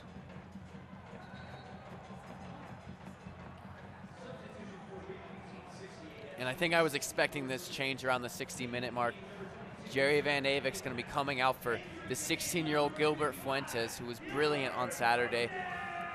A change that makes sense for me because I think there's so much space in the midfield right in front of that back five behind where the Lights players are pressing. It's really just Rafael Garcia in there. And if Gilbert Fuentes can find space in there, he can maybe make some stuff happen, and that's what he's very good at, is finding that space between the lines. Looks like Reno may make a second substitution as well. Guy Abend standing in a position to come on as well. There's Fuentes, the 16-year-olds. Saw his first action in the second half against Sacramento. Also saw some play in the matchup with Morelia in that exhibition last month. Considered the top young prospect in the Earthquakes organization. And they signed this past year, trying to keep him from going over the seas. He was heavily pursued by some clubs, including one from the Bundesliga in Germany. Yeah, Borussia Dortmund was monitoring him, which are very famous for developing talent. San Jose Earthquakes don't want to lose him for nothing, though. Such a highly talented player who can go on and do really big things. So that'll bring in Abend, the Israeli. First season here with Reno, came over from Louisville last year, where he was part of their USL Cup champion team.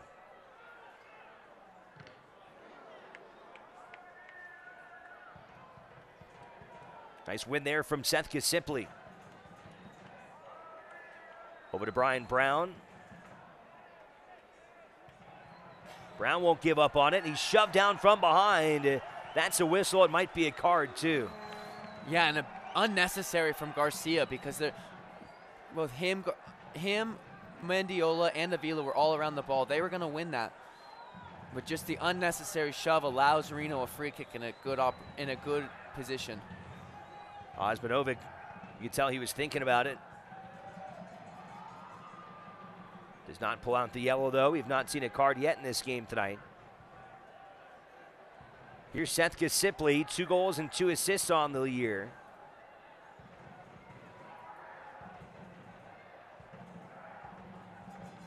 He's a good player on set pieces.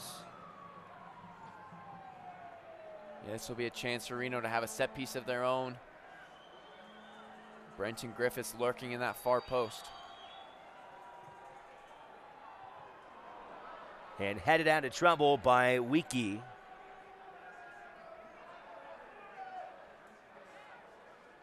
And a throw-in now for Reno.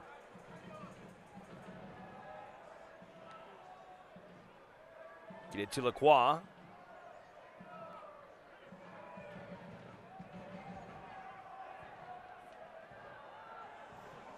Oh, and a poor giveaway there by Gilbert Fuentes to send Sammy Ochoa through. Ochoa trying to cross it in there for Salgado.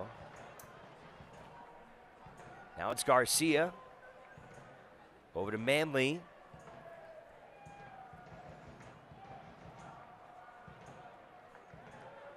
Yeah, I think this will be a different type of game for Gilbert Fuentes because on Saturday, Sac Republic weren't pressing by then at all. It allowed him some space.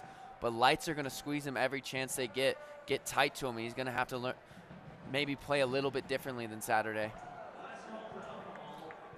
Mendiola taking a crack at goal there, but too strong.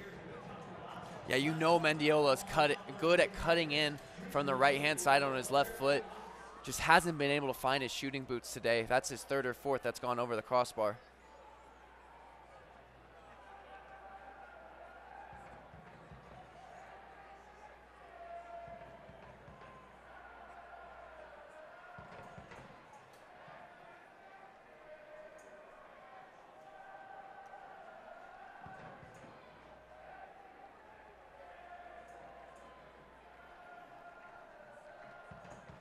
Into the 66th minute here tonight.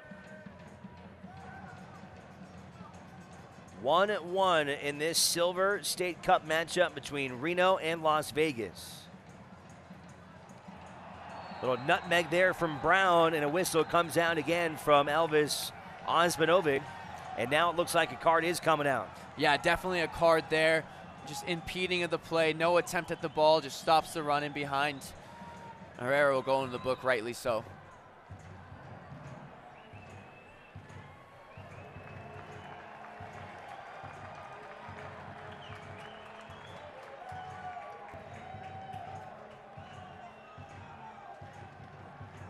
Another chance here for Kisipley.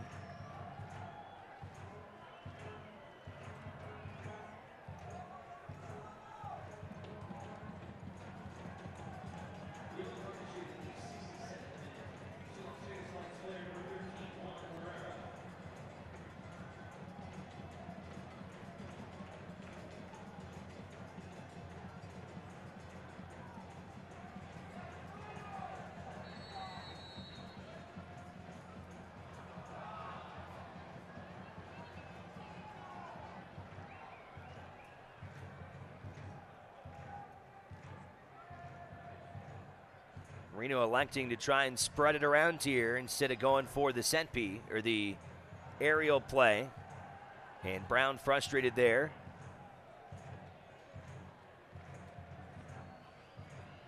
Thought that could have been another foul.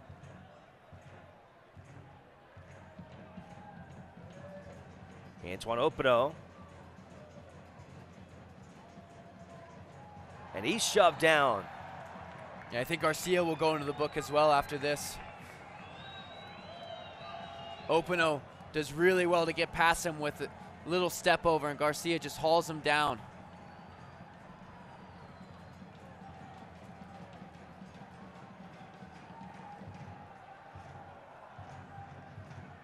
I've not seen the card come out just yet.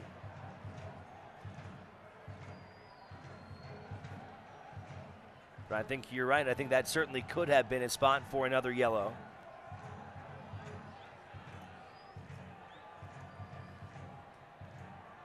See what Kisipley can do here at this angle.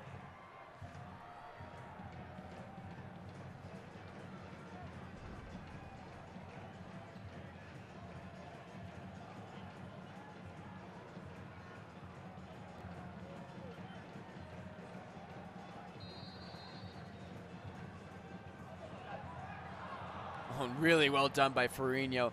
Not only to get out of the way, but he caught it as well. Good goalkeeping there. So the draw will hold here as Ferrino blasts it back to midfield. Omar Salgado working against Paul Marie. Back to Manley.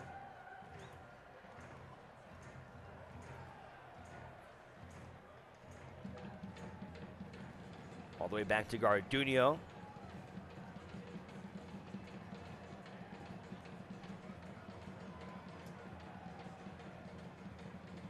Nice tackle there from Marie.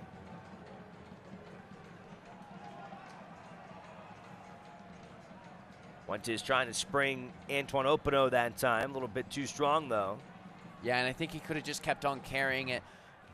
The Las Vegas Lights defenders got drawn to Opino's run, which allowed him a little space to maybe go the other way.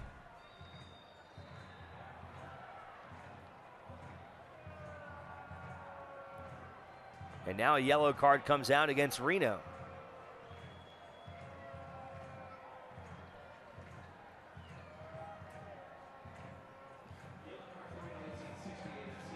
I don't see a lot in there at all. Brenton Griffiths doesn't make contact with him as he wins the ball. I think Salgado just lands awkwardly.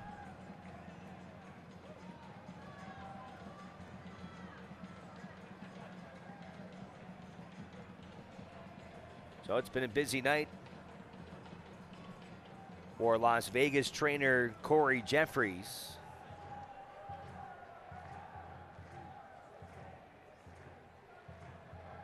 A yellow against Brenton Griffiths, one yellow earlier against Carlos Alvarez.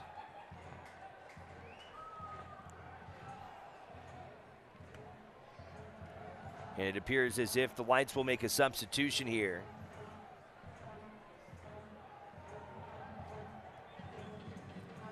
It'll be Daigo Kobayashi.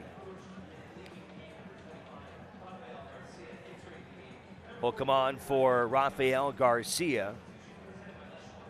Yeah, so a very like-for-like substitution.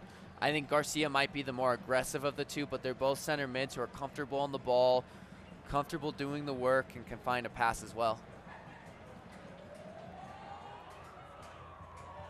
Kobayashi won experience on the Japanese national team, also a lot of time in MLS, most recently with New England, played for them over 4 seasons, 94 appearances in New England, also MLS time with Vancouver, and before that, a long career professionally in his home country of Japan. He is from Fuji in Japan. Bit odd for a different substitution to come in than Salgado when Salgado's having this much trouble getting up. You think they'd wait to see if he's all right before making a substitution, because their plans could change if Salgado can't continue.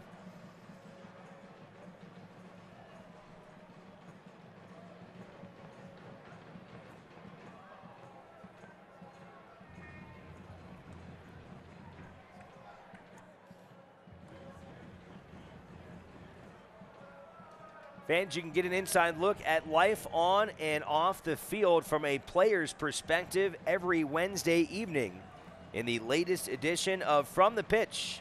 That's on USLsoccer.com.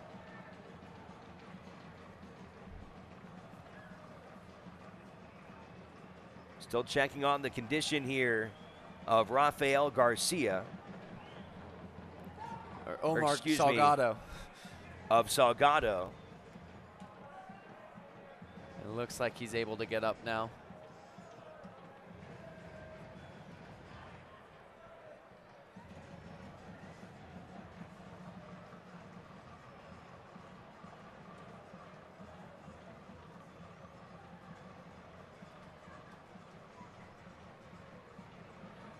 It appears he is poised to stay in the game.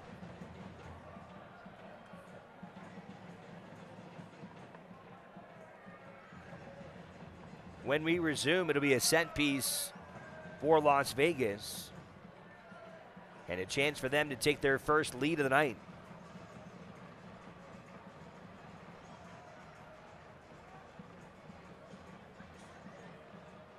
Ricardo Ferrino trying to stay loose on the other side,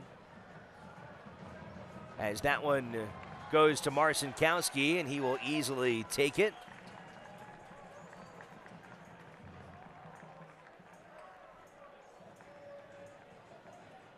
And back in action we go.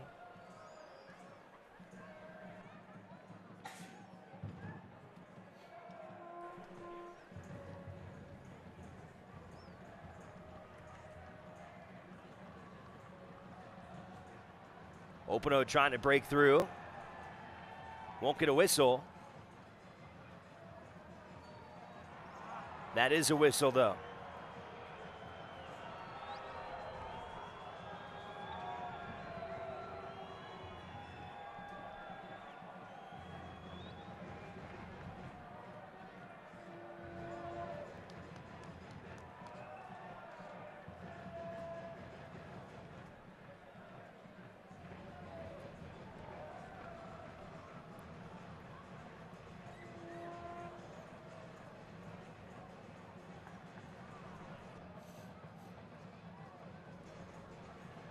Back to Antoine Openo.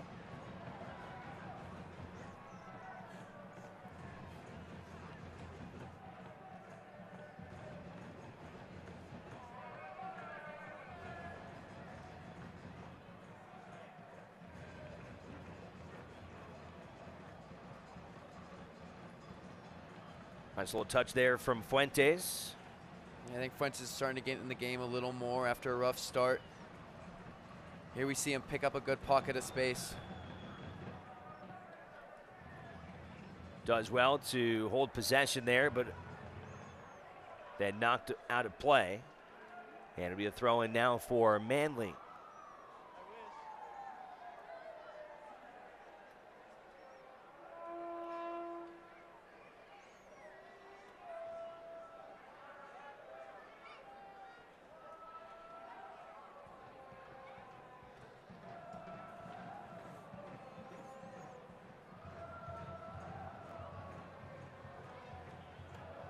Charge that time from Vegas, and another save from Marcinkowski. Yeah, and a great run by Alvarez. Gives a little shimmy to make space and then hits that in-swinging ball with his right foot. Marcinkowski is able to deal with it, though. Both of these teams hoping for 3 points tonight. Reno, the last time they picked up a win, that was all the way back on July 11th. And that was the end of their 16-game stretch where they went every match without a defeat.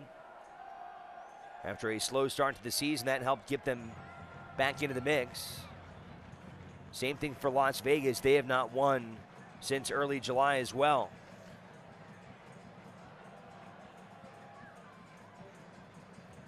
Mendiola and Avila combine really well there. Mendiola starts to cut inside, makes the space from the overlap for Avila, whose cross is escorted away by Gaia Bend. Brent Richards will come on now for Paul Marie. Third substitution of the half for Ian Russell. Gilbert Fuentes came on for Jerry Van Avik, and Gaia Bend came on for Will Seymour. 2 changes in the midfield, 1 in the back 4. Ochoa keeps it for Las Vegas, finds Mendiola. Manley swings it around.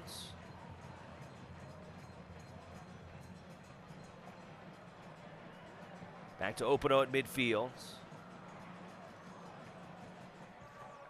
Good effort there by Fuentes.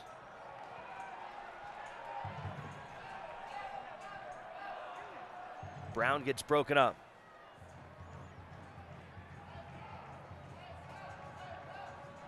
Over to Duke Lacroix. Finds Openo, and it just skips off his feet as he was unable to collect himself and get off a shot, but good movement finding Antoine Openo in front of the box. Yeah, it looks like the referee, I think, did wave this offside, but yeah, Openo's touch just gets away from him there. Really good movement. Was able to find, Duke Lacroix was able to find him into space, but Openo just has to take that touch back to where it came from with his left and then try to slot it with his right. Takes that touch across his body and he gets away from him there.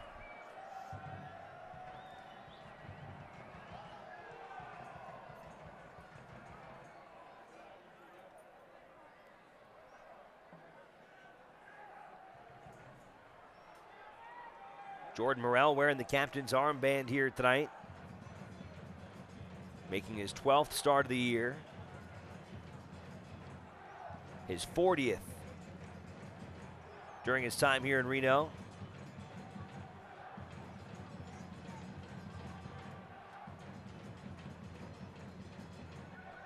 And that's cool under pressure from Brenton Griffiths to take that down and find the pass, but then gives it away because of the Lights' intense pressure.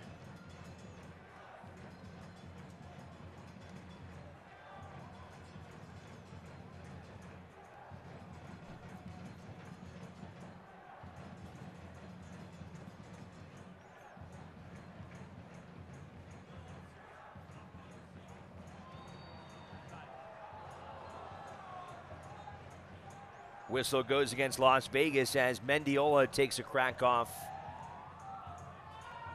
the left post.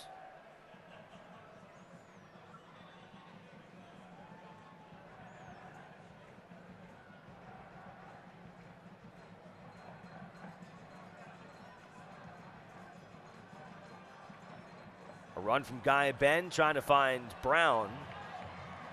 Over to Openo, a Bend almost able to find that one there. Nice attempt there from Antoine with a center. Yeah, and this was great by Antoine Openo. The whole Las Vegas back line follows Brian Brown's run, and Gaia Bend is able to sneak into that space behind them, and Antoine Openo cuts it back to him, but Gaia Bend's shot just a little bit over. But good effort from Reno there.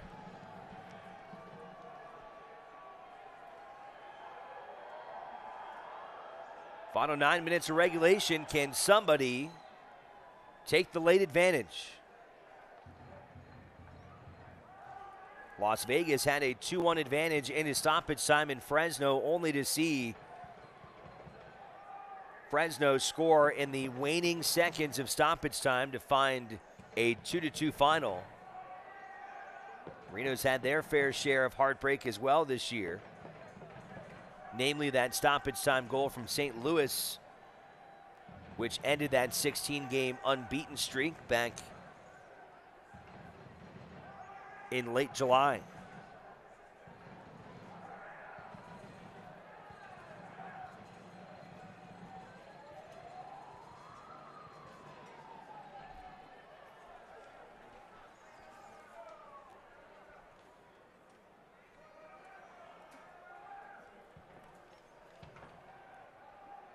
You can stay up to date with all the best from social media around the USL by watching Off the Posts with Kelsey Steele every Friday evening on the USL's social media channels. Here's Jordan Morel advancing it.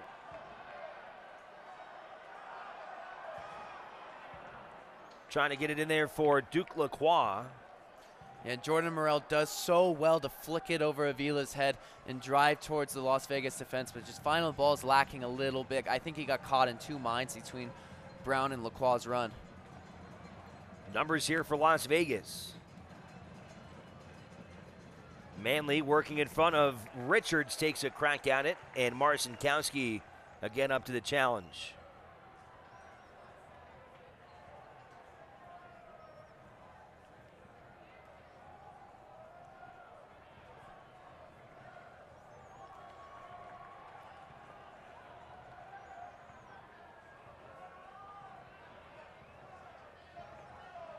Lacroix with two defenders in front of him, makes one man miss. Fancy footwork by Lacroix. Takes a right-footed crack and it ricochets out of trouble. What an effort there inside the box by Duke Lacroix. What feat by Duke Lacroix here against Wiki and Avila. Is able to split the two of them and get between, but then Garduno's block right there stops him. Save some blushes from the Lights defenders there. Manley comes off now for the Lights as Daniel Guzman Jr. comes in. You gotta love that from Lacroix, though. He's had a couple nice chances here in the second half.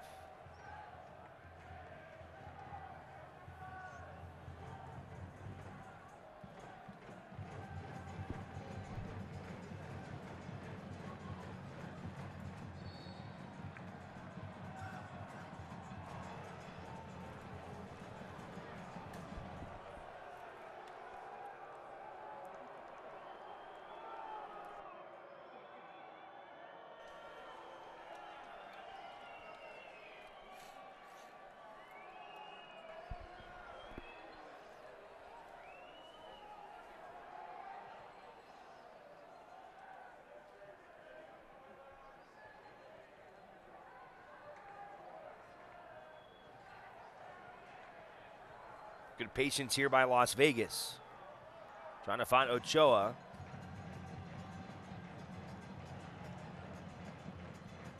Kobayashi keeps it in play.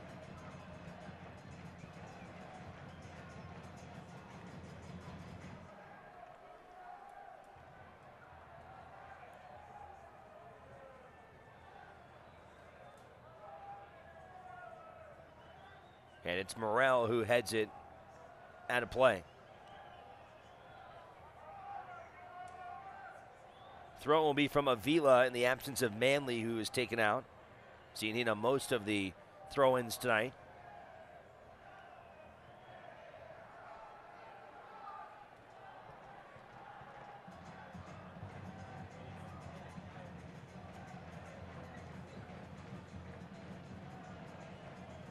Oh, and that's really good hold-up play in turn from Brian Brown.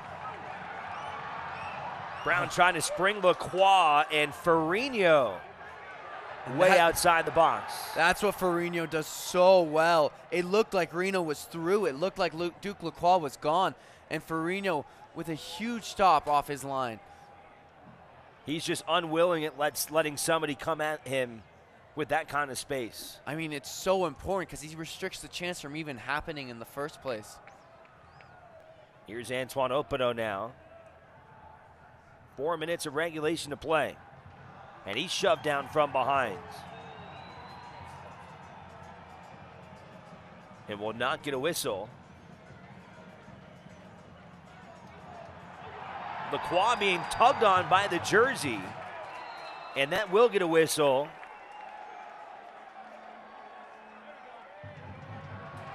And a yellow card.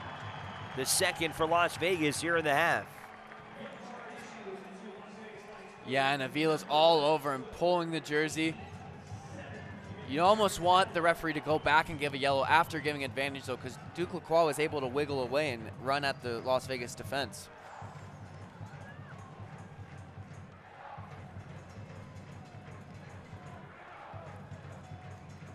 Battleborn Brigade on their feet, chanting loudly.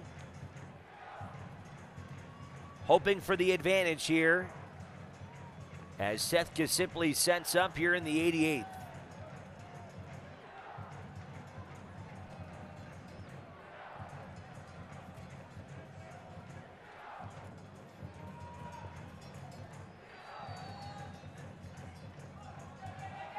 Kasimpli almost connects as Reno swats it away. Yeah, Kasimpli, just like in the first half, tries to catch Reno cheating. Reno steps up to look for that cross, and Kasimpli just tries to bend it into that far post, but Reno adjusts himself really well to make that save. Now a corner from Kasimpli.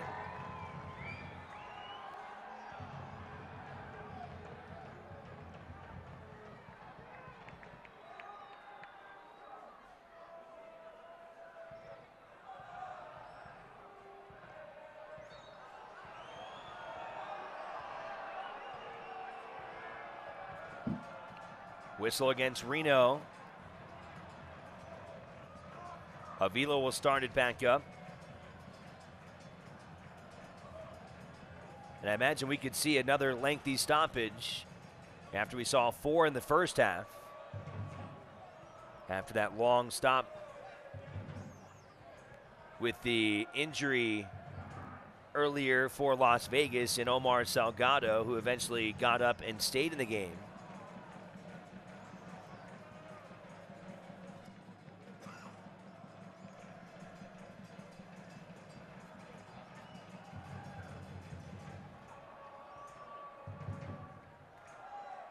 Abend and Richards combined on the defense there.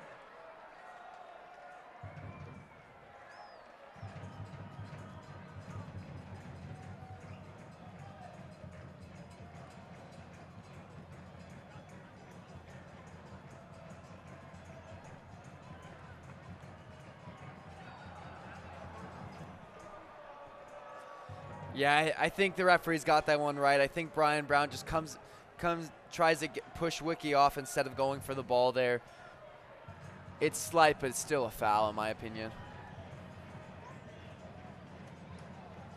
Final ticks of regulation in a 1-1 contest here tonight inside Greater Nevada Field in downtown Reno. Spot here for Las Vegas and Mendiola with an open look there. Can't keep it in there. Yeah, and I thought that was destined for the top corner when right when Mendiola approached it. Just wide, though. Mendiola has had a lot of opportunities, just hasn't been able to find the target, though.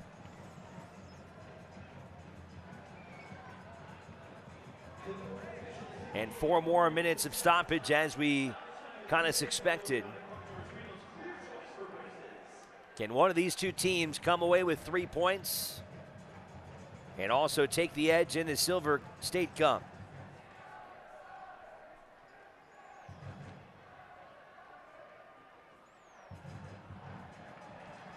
Here comes a wave from Reno. Brett Richards got in the box, but it was cleared away. Good job defensively there by Guzman.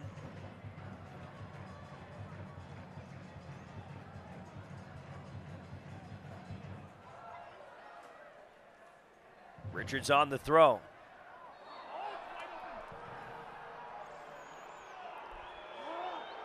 Yeah, I think that's a case of a referee protecting a goalkeeper. No, Ferrino makes contact with Brian Brown, not the other way around. and the Battleborn Brigade is letting him hear it. Just get kind of tangled up there for Reno, who's been aggressive all night, going after balls.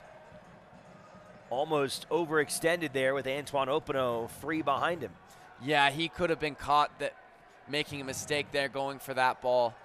I think he's a little fortunate to hear the referee blow the whistle. The referee's always going to protect a goalkeeper in their box, though. It's just protocol. But that could have fallen for Openo for an easy chance while Farino was on the ground.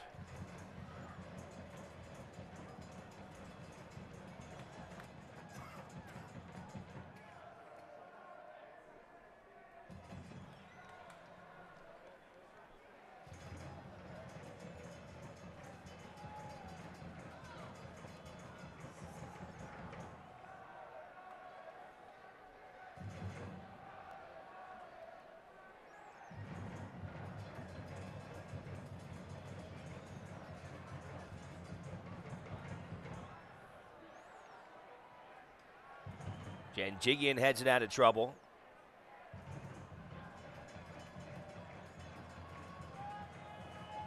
Over to Salgado. Kisipli the interception. Brown trying to hold it up. He's just thrown down to the grass.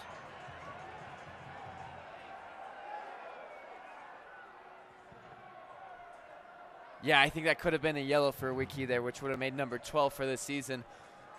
Just goes in the back of Brian Brown as Brown holds it up, stops a counterattack.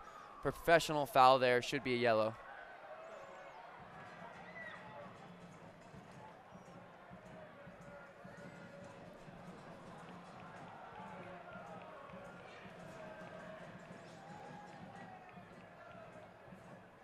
About a minute or so to go in this one. Salgado.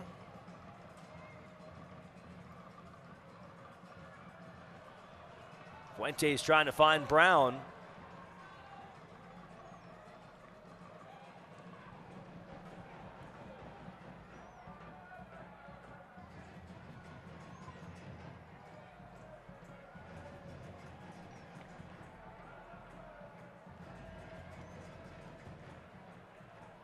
See if Reno can find one more chance here.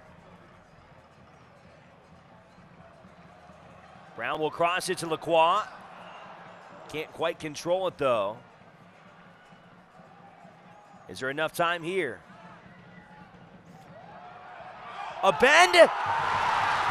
Are you kidding me? Antoine Openo hits a walk-off. And the last kick of the game, Openo gets in behind the Lights defense and straight out of the air, puts it past Farino into the far post, and it's a fantastic goal to make this contest 2-1. Just lifts it over Farino. No bounce or anything. What a great finish by Antoine Openo.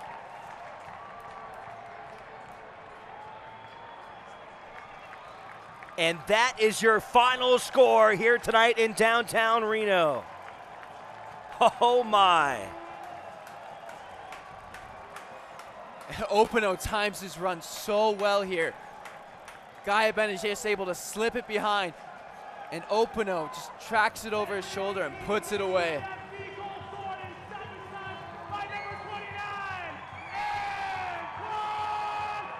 Well, it looks like Las Vegas will start off the whistle, but there can't be much time at all left in this. They'll start it back up, and now they'll blow the final whistle, and Reno takes 3 points here in the Silver State Cup. Wow, what a thrilling end of the game.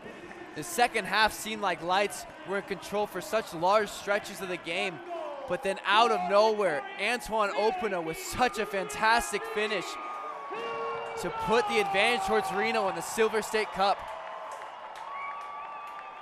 2-1, a stoppage time goal in the 94th by Antoine Openo, his second goal of the year, and Reno with an incredible finish as they top Las Vegas by a 2-1 final.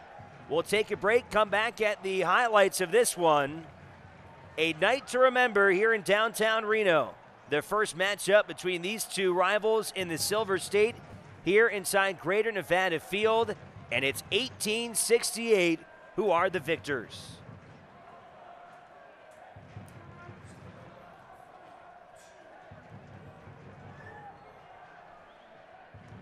Why not?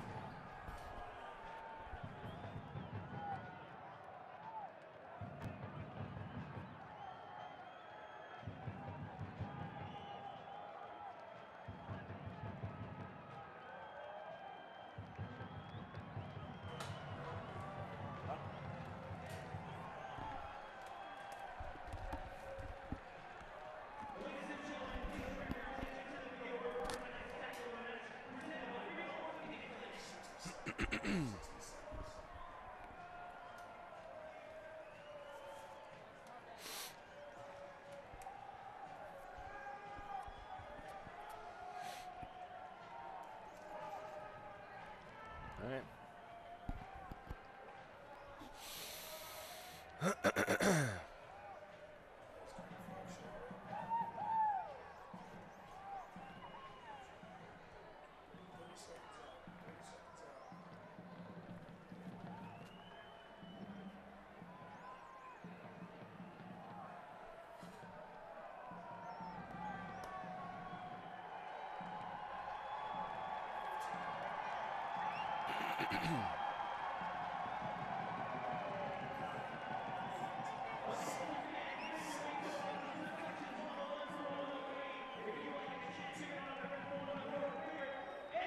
Welcome back inside Greater Nevada Field. A celebration after 1868 FC.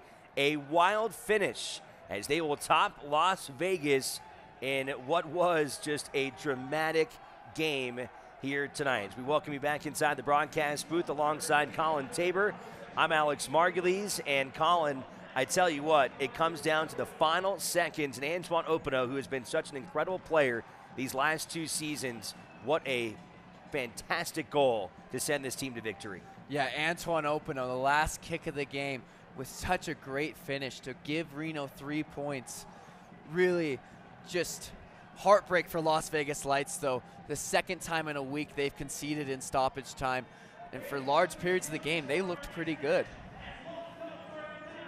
Reno picking up their 11th win, and at 3 points that obviously are crucial when it comes to head-to-head against Las Vegas, a chance for them to win the inaugural Silver State Cup, but also in the Western Conference, Reno, after losing 3 of their last 4, only 1 point in their last 4 matches, this was a big one tonight. Yeah, this was a very big one, and we talk about how many games to play Reno have compared to the people around them in the table. You have to get 3 points for those games in hand to mean anything so they can climb their way up the table. And this 3 points will be a huge confidence boost for them coming into a busy September. All right, let's take a look at the second half highlights. Reno took a 1-0 lead into the second half after a Brian Brown goal in the 5th minute, but right away it was Alvarez in the 47th with the equalizer. Yeah, and such a cool finish by Alvarez, just slot it in the far post after Sammy Ochoa's assist there. And after that, there were a lot of other pressures from Las Vegas, and JT Marcinkowski was up to the challenge tonight. Yeah, that clearance from Jordan Morel almost went into his own goal, but Marcinkowski saves well along with the shot from Sammy Ochoa. Some pretty incredible opportunities from Duke Lacroix. Watch the footwork here. Gets the shot on goal as it was deflected away. But Duke Lacroix, he was certainly very good in the second half. And then the walk-off. And look at that finish. Just tracks that ball over his shoulder. Knows exactly where the goal is. Doesn't need to look at it. Doesn't need to let it bounce. He's just able to put it away to end a thrilling night here in Reno. The very, I think, appropriate shirt removal by Antoine Opino after that moment. And definitely one I think that he will not forget as he sends his team to victory. Hugs for Opino as he gets to enjoy this moment. And again, especially coming off of the loss on Saturday, and the way that things have gone here in the last couple weeks, this could be a night you could circle back at the end of the season, whether Reno makes the playoffs or whether they make the top 4 at some point. This really could be a match that changes the dynamic of their season. Yeah, and if they make the top 4 by a point or two, you can point at this match exactly as this is why. This is why, and it's all because of Antoine Openo, who, to be honest, up until that, didn't have the best of games compared to his usual high standard. But he popped up when it mattered most and really just finished spectacularly for his second goal this season. Openo, the second goal this season for him, his 14th in Reno 1868 history after amassing a whopping 12 during the inaugural year in 2017. Well, a fun night had by all here inside Greater Nevada Field. Reno coming away as winners, and they will now head into their next 2 on the road. They'll play in Fresno September 1st, then in St. Louis a week from that on September the 8th. Then back on the 15th of September in what will start a 4 consecutive straight run here at Greater Nevada Field, and we have got you covered all the way here on My21 TV. Our next broadcast here on My21, it'll come with the Reno Aces. They're going to finish out the season with a 3-game on My21. It'll be a 4-game series Friday night. They'll be back at home. You can catch that here inside Greater Nevada Field. They'll take on the Albuquerque Isotopes. Hoping you can join us here at the Yard. Post-game fireworks brought to you by St. Mary's and KRNV. Then the 3 final games of the season, Saturday, Sunday, and Monday. Reno Aces baseball right here on My21 TV. I want to thank our entire production crew for all their hard work, as always. For Colin Tabor, I'm Alex Margulies saying so long tonight from Greater Nevada Field. Reno wins in a thriller, 2-1 on top of Las Vegas. Thanks for watching United Soccer League action here on My21 TV. Good night from downtown Reno. This copyrighted telecast of United Soccer League may not be retransmitted, rebroadcast, or reproduced without the express written consent of United Soccer